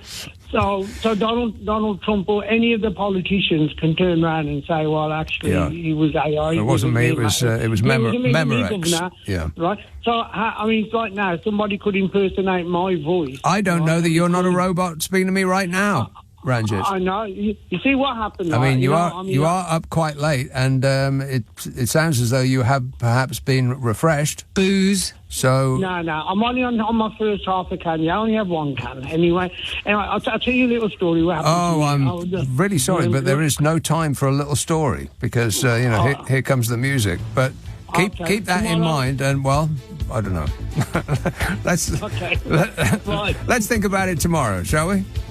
This claim that Elon Musk was banned woke Robert De Niro from the X platform. The post received more than 3,000 likes in 4 days. And USA Today has rated that as false. De Niro does not use social media and has no connection to a suspended X account using his name, said his publicist. So there you are, you see. You've just been subject to misinformation and had it corrected in real time. Thank you. You're welcome. 0345 6060 973. Friday, Saturday, Sunday night at 10. Nick Abbott, LBC. On your radio, on Global Player, and Play LBC. leading Britain's conversation. This is LBC.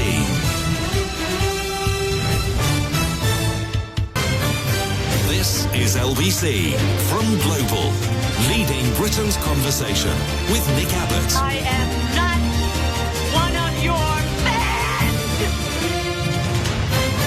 Who do you think you're talking to? I am talking to members of the general public.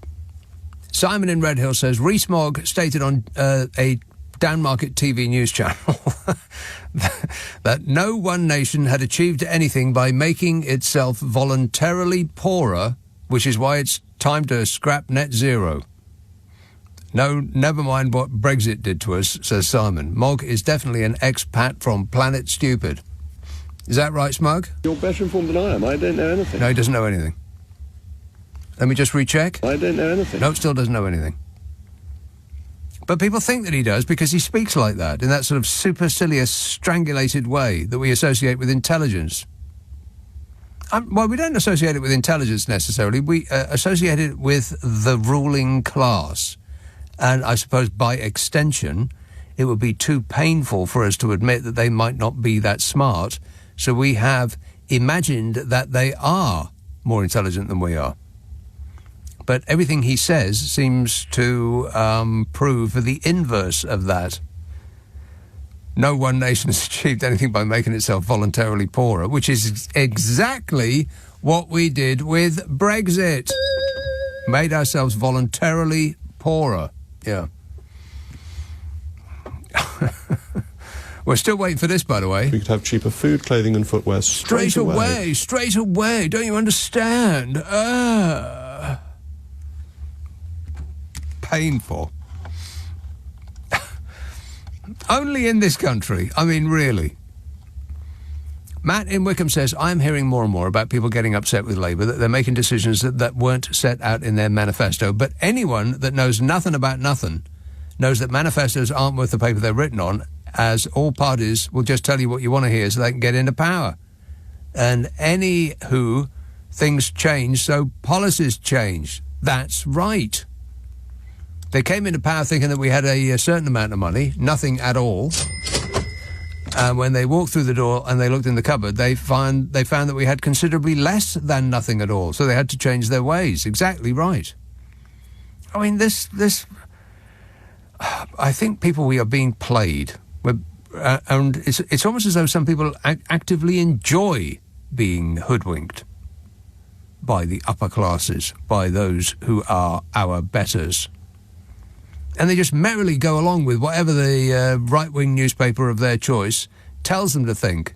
Oh, yeah, that's right, we want a new government. Right. Let's go back to Boris. Yeah. Good old Boris, wait. Yeah, he'll save us. Morons. We're surrounded by morons. And now Louise Haigh has gone. I didn't think she had to do that. Louise Haigh was advised to resign by Number 10 for a possible breach of the ministerial code after she did not declare her spent conviction for fraud to the government when she became a cabinet minister. Oh, fabulous. The Tories refused to resign for absolutely every crime in the book, up to and probably including murder.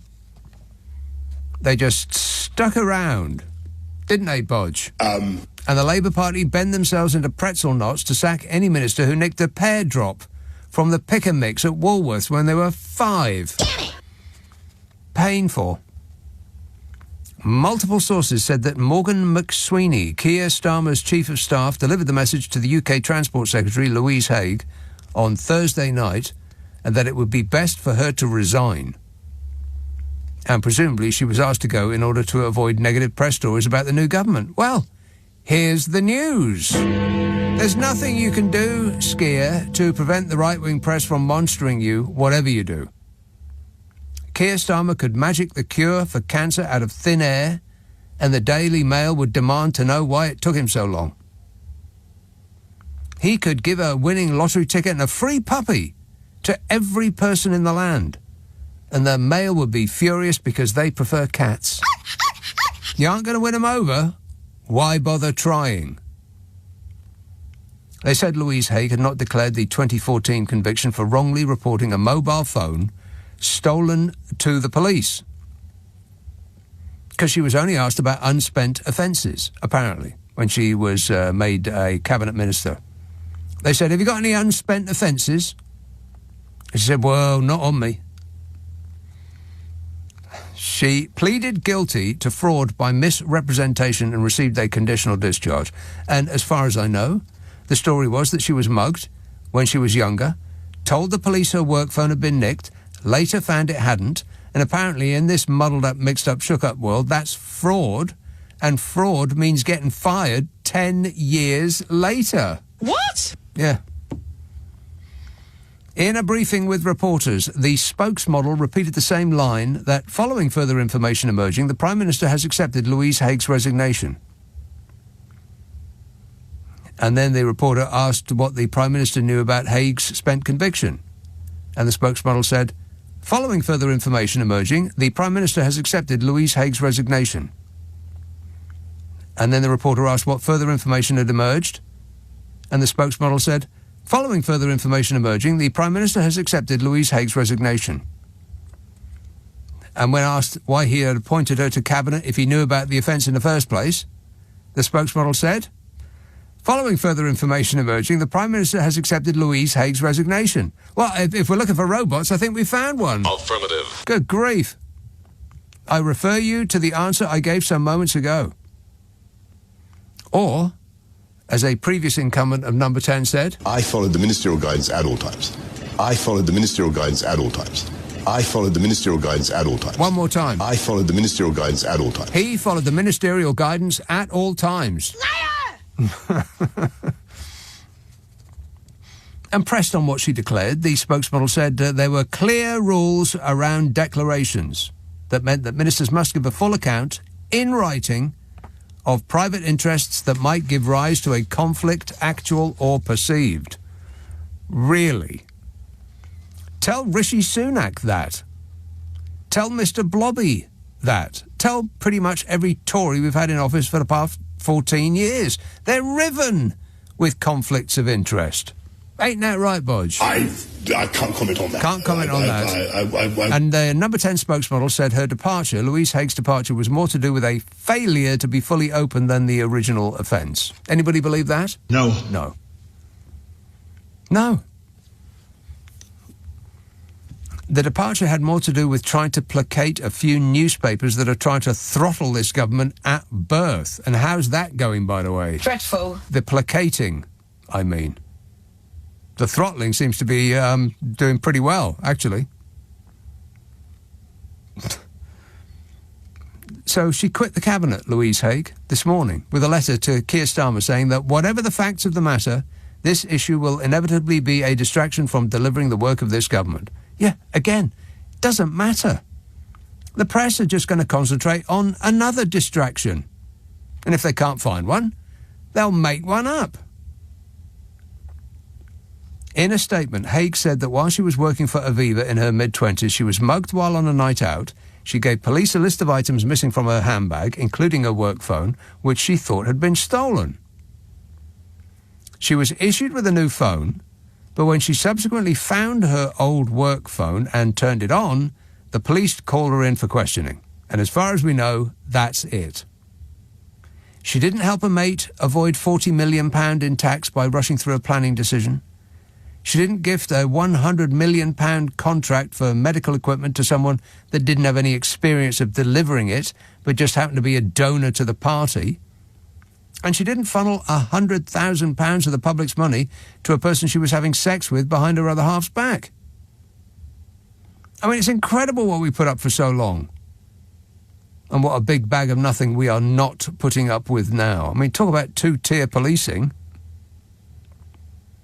And in a letter to the Prime Minister, published Friday morning, Haigh said, not informing Aviva straight away that she had found a missing work phone was a mistake. And Downing Street named the Swindon South MP Heidi Alexander as the new Transport Secretary, replacing Louise Haigh.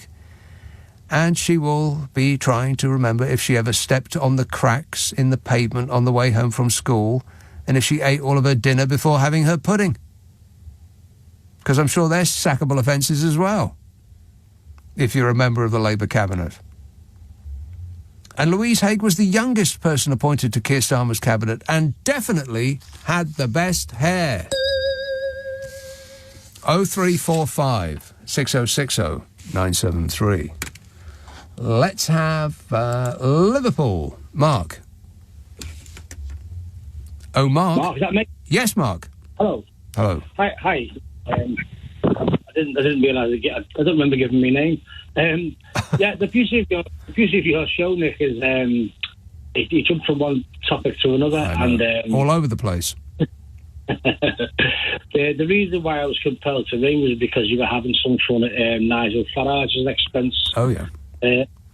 Earlier on, and I was just wondering about the situation he's got with this MP who's been found out to be told lies, and Farage is saying he wasn't vetted. And I was just wondering, do you think he'll be held to account over it? I mean, I believe he's on BBC Question Time next week.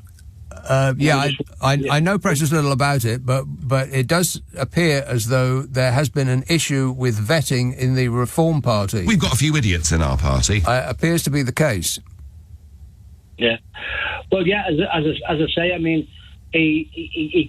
it's been well known up until Brexit.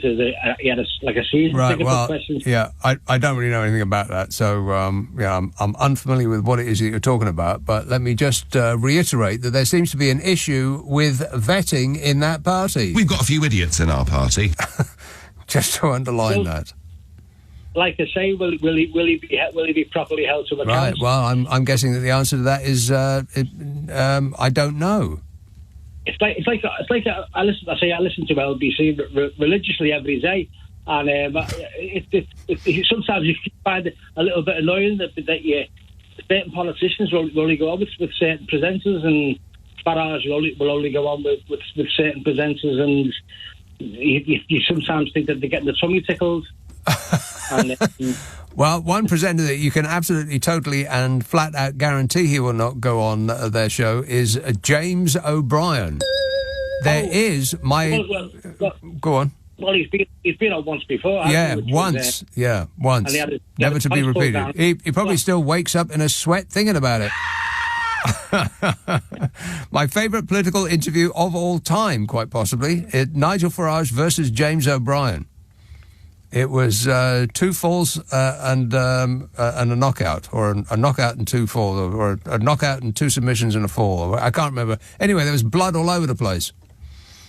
I recommend that you look it up on the World Wide Web.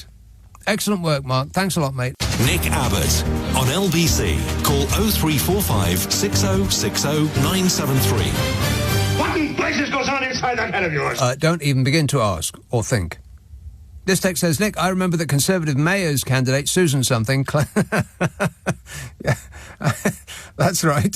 How quickly we forget. Susan something Susan something claimed that she had her telephone rubbed on the tube, but in fact she left it on the seat and it was handed in. Paul in Manchester says, I can't believe that Meghan Markle mugged Louise Haigh 10 years ago. Her dedication to toppling our government is as admirable as it is abhorrent. Yeah, thanks a lot, Meghan Markle. You see what you've done? And Graham texts, the best way to experience Birmingham is to wear earplugs and use sign language. That way the accent cannot assault the nervous system.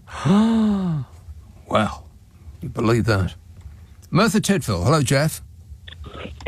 Hiya, Nick. How are you doing, Ron? I am great, mate. Good. Just to keep you up to speed. Yes. Do you remember a guy called Andrew R.T. Davis? Yes. He's a leader of the Welsh Conservative Party in the Senate. He's facing a lost his phone confidence vote next Tuesday. He's gone reasonably quiet about the 20-mile-an-hour blanket, and all that rubbish. Yeah, no, it's not rubbish, though. There was this article about the 20-mile-an-hour thing. I wonder if I can pull that up. One moment, please. It was a very interesting article. Can you hear me? Yeah, I can. It was a very interesting article about the 20-mile-an-hour thing, and I thought I'll keep this and I'll read it out because it really is excellent stuff. And as I'm going through the 36,000 different pages that I've got here with me, I can't find it at all, but I'll bring it in tomorrow. And that is a threat. Okay, that's your homework then. I mean, essentially it was... sorry to interrupt you, Jeff. No, I'm not. Okay. Essentially it was... It was of the type like, if I could bring in a policy that saved 1,000 lives and made living in your area more comfortable and reduced pollution, and then you'd probably bite my hand off. And, well, guess what? You've got it already, and you've been complaining and complaining and complaining. Yep. There's been a dramatic reduction in road accidents. There have. And deaths. Injuries. Correct. Yes. And nobody's interested in that. No. All they're interested in is other things. Anyway, he's for the high jump next Tuesday, I think. Just to keep you informed, he's been making all these appearances on GB News and being a bit of an idiot. Anyway, right. Well, no wonder I haven't heard anything about him. The end result of all this is that, we just trying to work our way through it. Anyway, yes. Do you know anything about the De Hoyt voting system? The De Hoyt voting system? Yes, the De Hoyt voting system. 2 words, DEHOYDT. The De Hoyt. De Hoyt. HOYDT. Yes. Yeah. The De Hoyt voting system. It's coming to Wales in 18 months in the next Senate election, and every single person going to the goose and cuckoo. We've talked about it and we don't understand it. I don't think you can spell it. Is it D''HONDT? Could well be. Because I looked up what you said and it was just a bunch of Dutch. Oh, well, yeah, well, don't I? I don't understand it. I tried my exams, Nick, and I passed very high. But I don't know. I think you need to see me after class. Well, anyway, there are no names on the voting system. You get a voting slip. Yes. Everybody in Wales is going to get a voting slip, and usually there's somebody's name, and you put an X and all the rest. Right. With you so far, yes? Forget it. This one is only political parties. Ah. Well, I think that's a good idea. I think that's... Because people... I don't know what my... actually, I do know who my local MP is. I can't bring myself to say his name out loud. Ugh, just awful. Where do you live, in Clacton? The thing is... No, almost as bad. Well, the thing is that you'll only have political parties, Good. And the subsequent vote is so complicated that, obviously the party with the most votes will have the most representatives. Oh, but will they, though? Will they, though? Right. It's an apportionment method. if that's any help. Oh, thank you. Yeah. It's all clear to me now. I bet you're glad you called. Oh, Nick, I am eternally grateful. Yeah. I'm going to the Goose and Cuckoo, and I'll tell them all because they are absolutely riveted to this. Over at the Goose and Cuckoo. Yeah. How's that hole in the ground going, by the way? It's still there? I thought they were filling it in, but they were stealing coal. Oh, right.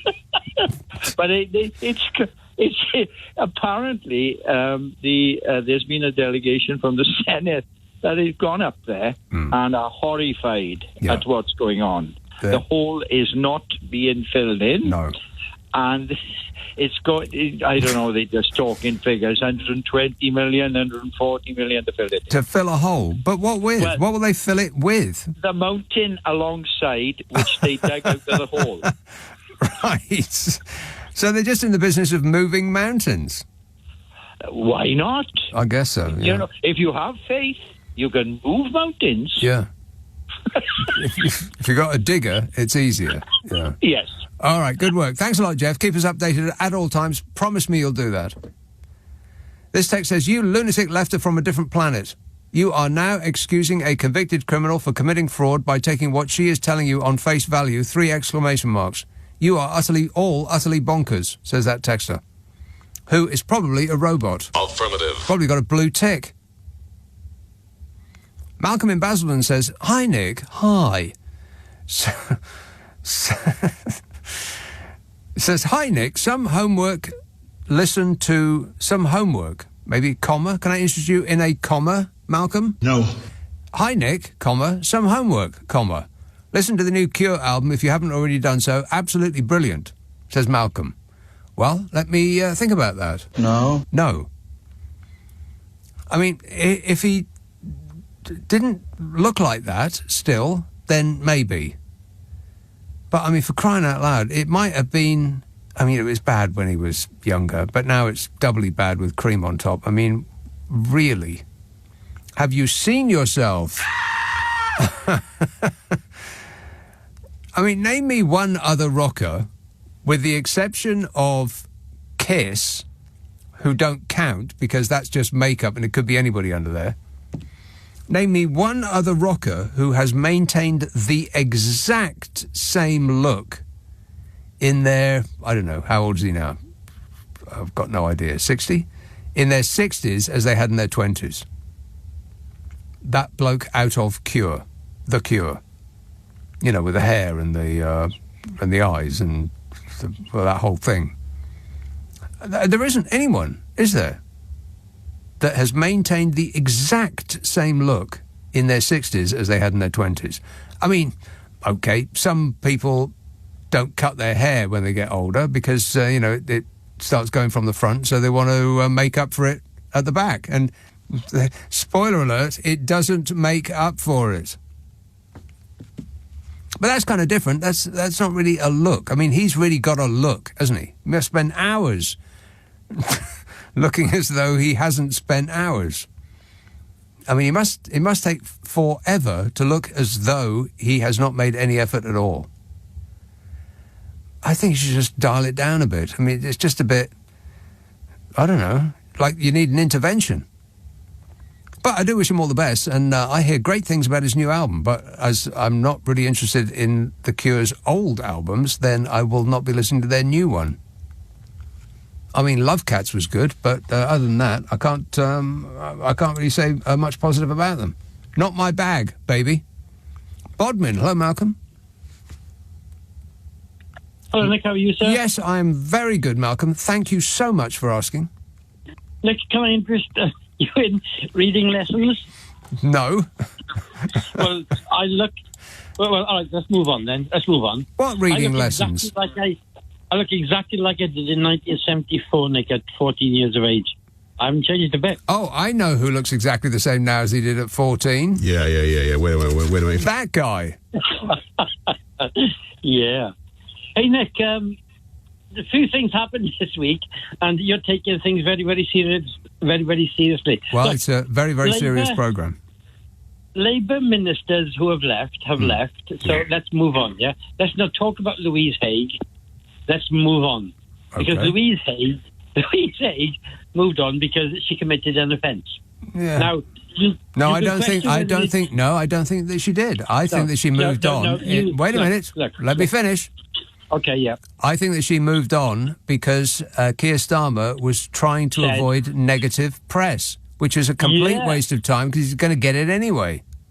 Yeah, but look, if he keeps on doing things like this, he will be getting positive press, especially from me, because I've been saying to you, Nick, for months and months and months, we've got some Labour clowns, and what we don't need at this time is Labour clowns. Yeah, but you're not suggesting that Louise Haigh is a clown. You keep interrupting me, Nick. What are you like? You're a terrible man. And there's worse to come, I can tell you. Can I just say that, by way of interrupting, that is true. I am a terrible man. All right, yeah. So, look, Louise Haigh, Nick, is a brilliant, brilliant woman. She's just in the wrong place at the wrong time. Let's not get carried away. That's all I want to say on Louise Haigh. Okay. She is brilliant at what she was put in to do. Right.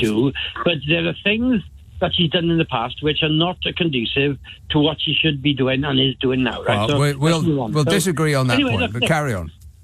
Look, I started out by saying you're wasting breath talking about Labour ministers who have gone. Let's talk about the ones who are going to go soon. I don't even want to go there, Nick. I don't even want to go there, but there are quite a few of them. Mm-hmm. Now, the bill passed this afternoon. I'm not sure anybody has mentioned it yet. The assisted dying bill. Yeah, somebody did mention it right at the beginning of the programme, and I told them off for doing so. I think. All right. Sorry, Nick. Sorry, but I'll say this, right? I think it's a travesty that it passed, and it's a travesty that it passed because it was a private or a member's bill. Yeah. So an MP. Well, it hasn't passed. There's many more stages to go, at any of which it could get cancelled. Okay, brilliant. But I don't think it will be now, Nick, because it has to get through the first stage. And members' bills, when they get through the first stage, they rarely fail. But the reason I say that, and I'll be quick, is it should have been a full government bill if the government believes it. If the government believes assisted dying should be a thing in Britain. I don't think it should until it is fully debated and fully locked down.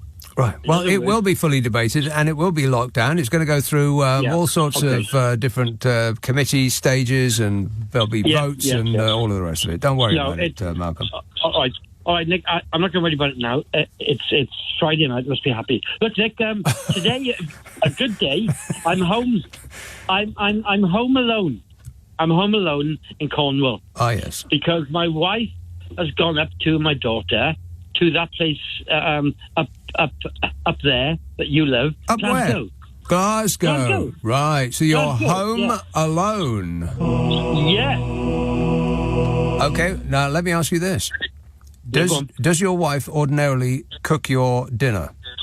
Yeah. What did you have for dinner tonight? No. She doesn't, and I did. I had a takeaway supermarket. Guilty. Job. See? Yeah, I know. I knew it. Look, it was going to be either that or baked beans eaten straight out the can. Sadly, Malcolm, we have come to the end of our time together, but it has been a delight. Don't let anybody tell you otherwise, all right? Thank you, Nick. Another satisfied customer. Nick Abbott on LBC. Call 0345 6060 973. And remember, darling, I don't work before 10 in the morning and never after 4:30 in the afternoon. Those are my contractual obligations. This text says, have you any thoughts on the Irish general election that we had today? I'm not sure people even knew it was happening. No, I don't. But thanks for asking. Edgware. Hello, Paul. Paul? Oh, Paul.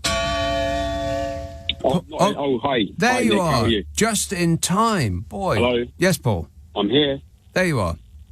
I'm here. Yes, Paul. Yeah, it threw me off. It threw me off because last time I called you, I was in Edgware, but now I'm back in Stevenage. Can you call us when you get back to Edgware? What I wanted to talk to you about was Crocs. Crocs. No, I work in Edgware. I'm home now. Wow, is there a delay on the line? Are you talking to us from the International Space Station? Is there anybody out there? Paul, we're going to try and get you back on a better line because it sounds like there's about a 10-second delay on this one, so we're going to call you back straight away. All right. Going to call him back straight away. I'll just wait. I'll read a text. How does that sound? Steve says, doesn't Louise Haigh know you can only get away with fraud if you're already in government, and then only if the figure is in the millions at least? Yeah, that's right. She, that's where she went wrong. She didn't steal $100 million. Edgware, hello, Paul. Hi. How are you? That's much better. Brilliant. Yeah, I wanted to talk to you about Crocs to begin with. Okay. I think they're brilliant. Back in April, I was in Devon visiting my parents, and walking on the pebbly, shingly beach, it was absolutely killing my feet. Yes. And I thought, I need to get something. I have to have something for my feet when I'm on the beach. And so I got the Crocs, changed my life. Brilliant. But now, you don't wear them when you're not on the beach, though, surely? When I take the dog for a walk, when I'm on the roof, replacing roof tiles. What? You know, versatile. Wear them to work. In the summertime, they're great because your feet... Yes. Your feet don't get hot and sweaty like they do in shoes or trainers. They must do. They're made of plastic. Full of holes. Loads and loads of holes in them. That don't make never mind. It's still wrapping your feet in cling film. And one thing about them is I believe that they're based on clogs. Did you ever have clogs when you were younger? Of course not. I'm not Dutch. Oh, but my dad had them, and they seemed to be trendy when he was... Actually, I do remember having clogs, yeah. But, wooden shoes don't give. So that's just a really dumb idea. So this is an advanced version of clogs. Right, well, then I hate them even more than I did before. Oh, okay. Anyway... What colour are they? Mine are black. Okay, well, at least we've got that. Yeah. Do you wear them with socks? Socks or bare feet, depends on the situation, what I'm doing. And you wear them to work? I did wear them to work, in the summertime. Brilliant. Where do you work? Absolutely. Don't tell me? The Bank of England? No, I'm a bus driver. Ah, right. Well, then people aren't looking at your feet. Yeah, and they were brilliant. My feet weren't stinking and sweaty like they usually are in the summertime. Yeah, they changed my life and probably everyone else's around me as well. Yeah, exactly right. Yeah, it's probably changing the lives of each and every person who hopped on your bus. Yeah, that's right. Something else I wanted to talk to you about, completely different, was Sopranos. I'm a big fan of the Sopranos. Of course, why wouldn't you be? Absolutely. Yeah. Oh, I hit the wrong one. Absolutely. There, that one. Yeah, that's right. I've watched the whole thing through twice, and I still pick up things which I didn't pick up previously. Definitely. Yeah. Mm-hmm. Yeah.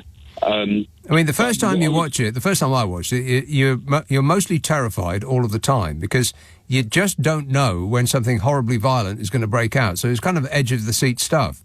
But the second time you watch it, you know what's coming and you can sort of relax more into it and just enjoy the comedy of it. Because I think more than anything else, it's a comedy. It is pretty funny. I was going to ask you about Tulsa King, actually. I've heard a few people have mentioned that in the past on your show. But have you watched Tulsa King? I never even heard of it. Okay, Tulsa King, it stars Sylvester Stallone. Oh, no. And basically he's done 20 odd years in the can. When he comes out, a bit like Phil Leotardo, he comes out and he's not the same man he used to be, in the eyes of everybody else. Yeah. So they say, we're giving you Tulsa. But there's nothing there for him. He has to go out there and start from scratch. I see what you mean. Tulsa, the place. Right. Yes. So, they ship him off to Tulsa. And then... which streaming service is this available on?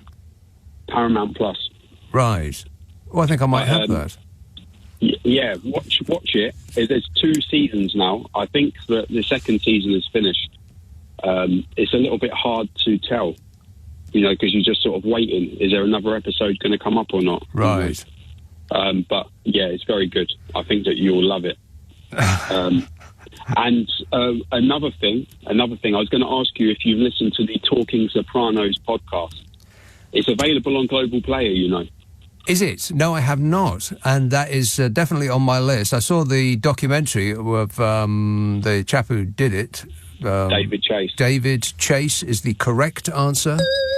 Yeah, I haven't seen it. I couldn't find it. I don't know where that is. It's actually very good. Seek it out, because he really seems to be Tony Soprano quite a lot. Yes.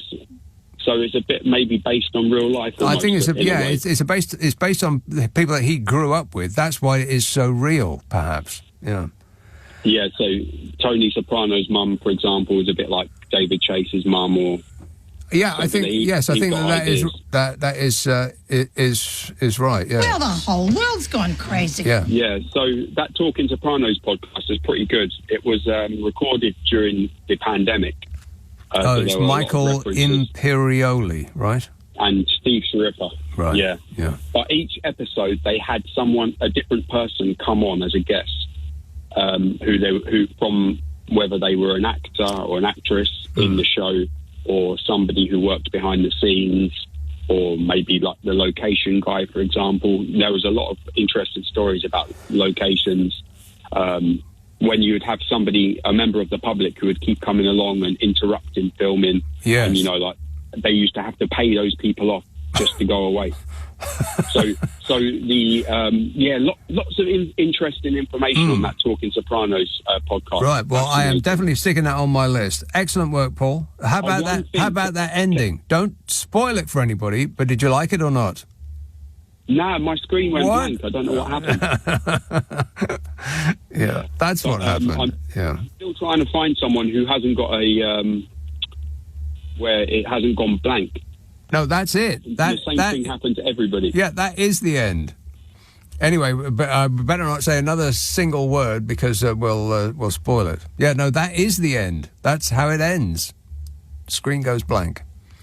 All right, good work. Thanks a lot, Paul. 0345 6060 973. I mean, of course, there's always going to be people who have never seen a single episode of The Sopranos. What? Yeah, not a single solitary one. I don't think Carol has seen one. I keep telling her. And will she listen to me? No. No. Let me remind you, I do a podcast with Carol McGiffin, by the way. It's a problem-solving podcast. We need your problems. If you've got a personal issue or a relationship thing, or this is not a serious podcast. This is done for laughs. It's comedy, but we do like to try to help people out as much as we can. So if you've got a dilemma or something you've always wondered about, why is that like that? That kind of thing. Just ask us, and we will bend our brains to it as best we can. Nick and Carol at global.com. That's the email address. Nick and Carol at global.com. NickCarol at global.com, and prepare to be totally satisfied. Oh, right, yeah. Ask for it by name on an internet near you. What's your problem with Nick and Carol? Let's have a call in Stoke-on-Trent. Hello, Paul. Hi, Nick. How are you tonight? Good, thanks, yes. Good stuff, yeah. I think we ought to give good news from the Labour government to restore the fuel payments or something. Do you think it will happen, before next election or whatever, do you think? I think that it doesn't matter what they do. The right-wing press are going to have a cow regardless. Yeah, I know, yeah. Mm-hmm. And regarding the television, do you think television's on its way out, do you think, Nick, do you think? On a gloomy minute note, really, that says in the papers or whatever. On its way out? Or dying. Television's dying, according to one paper, apparently, because they're not spending money on new series or something, or films or whatever. I think people will always want to watch screen-based entertainment, whether it continues to be the thing in the corner of your front room or not. I don't know. I mean, for kids, it isn't, is it? They're glued to their phones, watching people do silly dances for 10 seconds, which is why they haven't got the attention span that we used to have. It were grand when I were a lad. You used to be able to sit there and read a book. You remember books, don't you? No. No, nobody does. But yeah, I wouldn't worry about the future of the television, Paul. It will still be there, but not necessarily as a television. It might be some sort of projection, or you'll put wallpaper on your wall, and you'll be able to decide how big you want your TV to be. It could be the whole wall or just a tiny bit of it, and, stuff like that. People always want to watch or consume stories, which is what films and series are. It's just part of our nature. We love stories, and as nobody uses their eyeballs to read anymore, then we're going to have them spelled out on a screen of some sort. That is my prediction for the future. Thanks a lot, Paul. Nick Abbott on LBC. Call 0345 6060 973. Come on, we're running late. We are running late. This text says, Keir Starmer has to stop cowering from the billionaire press barons. They don't like him. They don't like Labour, and that will never change. He has to find a legal way to squeeze them till they pop. Yeah, that's right. Tavistock. Hello, Rose. Oh, hello, Nick. Rose. Well, I was going to say something similar to that text, actually. Yeah. But just quickly before then, because I forgot to tell Aaron this, I went into the library and I went on YouTube and I heard that song for you. Oh, yes. About Get well. you getting well soon. Get well it's soon. absolutely lovely. I found it very touching, Nick. Yes. Huh. Well, I don't like to be touched. No. Don't you? Oh. Well, funnily enough, I was about to say they put a photo of you up there. Oh, no. Which was jolly fanciful, I have to say. Well, it's almost certainly not me, Rose. It's probably one of those pictures that come with a frame from a shop. Oh, you set me off now. Anyway, back to... I think he's just being so cringing. And, I mean, if he's... Who are we talking about now? Starmer. Ah. Yeah. He just keeps on cringing. He keeps on playing the game as yes. The game that the enemy, as it were, has set out for him. Yeah, it's so typical of the left. I mean, I know that people might object to me calling him from the left, but he is. He's centre-left. And it's just so typical, trying to placate the permanently furious right and to try to bring them on side. He's wasting his time. It doesn't matter what he does. They're always going to be against him. Yes, and it's this whole thing of reacting instead of acting. And, to do that, he's sacrificing somebody who sounds like she could be jolly very good for the country, if nothing else, and also her career. Where is the integrity in any of that? It's not integrity if you're just reacting to what you think somebody else is going to do. Yes. Particularly as it doesn't really matter what he does. I mean, I know I've just said this, but it's worth repeating. It does not matter what Keir Starmer does. The right-wing press are going to hate him anyway. Of course they are. And yes, they are. So he's just wasting his time. But also, I think it's the wrong way to behave. It's not seemly, is it? I mean, he's trying to... I better do this in case they tell me off. Yeah, exactly. God's sake. Yes, I couldn't agree more. It's as though to stop any negative stories about Louise Haigh. But it is a complete waste of time, because by this time tomorrow, they will have discovered a completely different negative story to beat him to death with. Yes. And they will use... And if they can't find one straight away, they'll make one up. Yes, yeah. And no doubt Farage will jump into the... Well, I've done it already. Stinking soup of it all. Yeah. What a disgusting person he is. Stinking soup. Yeah. I'm not in a very good mood today. No. What's gone wrong today, Rose? Oh, well, I miss my garden full of birds. And when I go out onto the moor, and this time of year, I suppose, especially, there's nothing. And I keep hearing that line in my head, no birds were flying overhead. There were no birds to fly. It's Lewis Carroll. I can't think what the line is before that. Well, don't ask me. Something, and... Oh, yes, no, there were no clouds were in the sky. No birds were flying overhead. There were no birds to fly. Why is that? What happened to the birds? What, in the poem or here? Well, no, I know that they've all gone somewhere. All gone on their holidays, haven't they? They're probably lying on a lilo in some 5-star pool.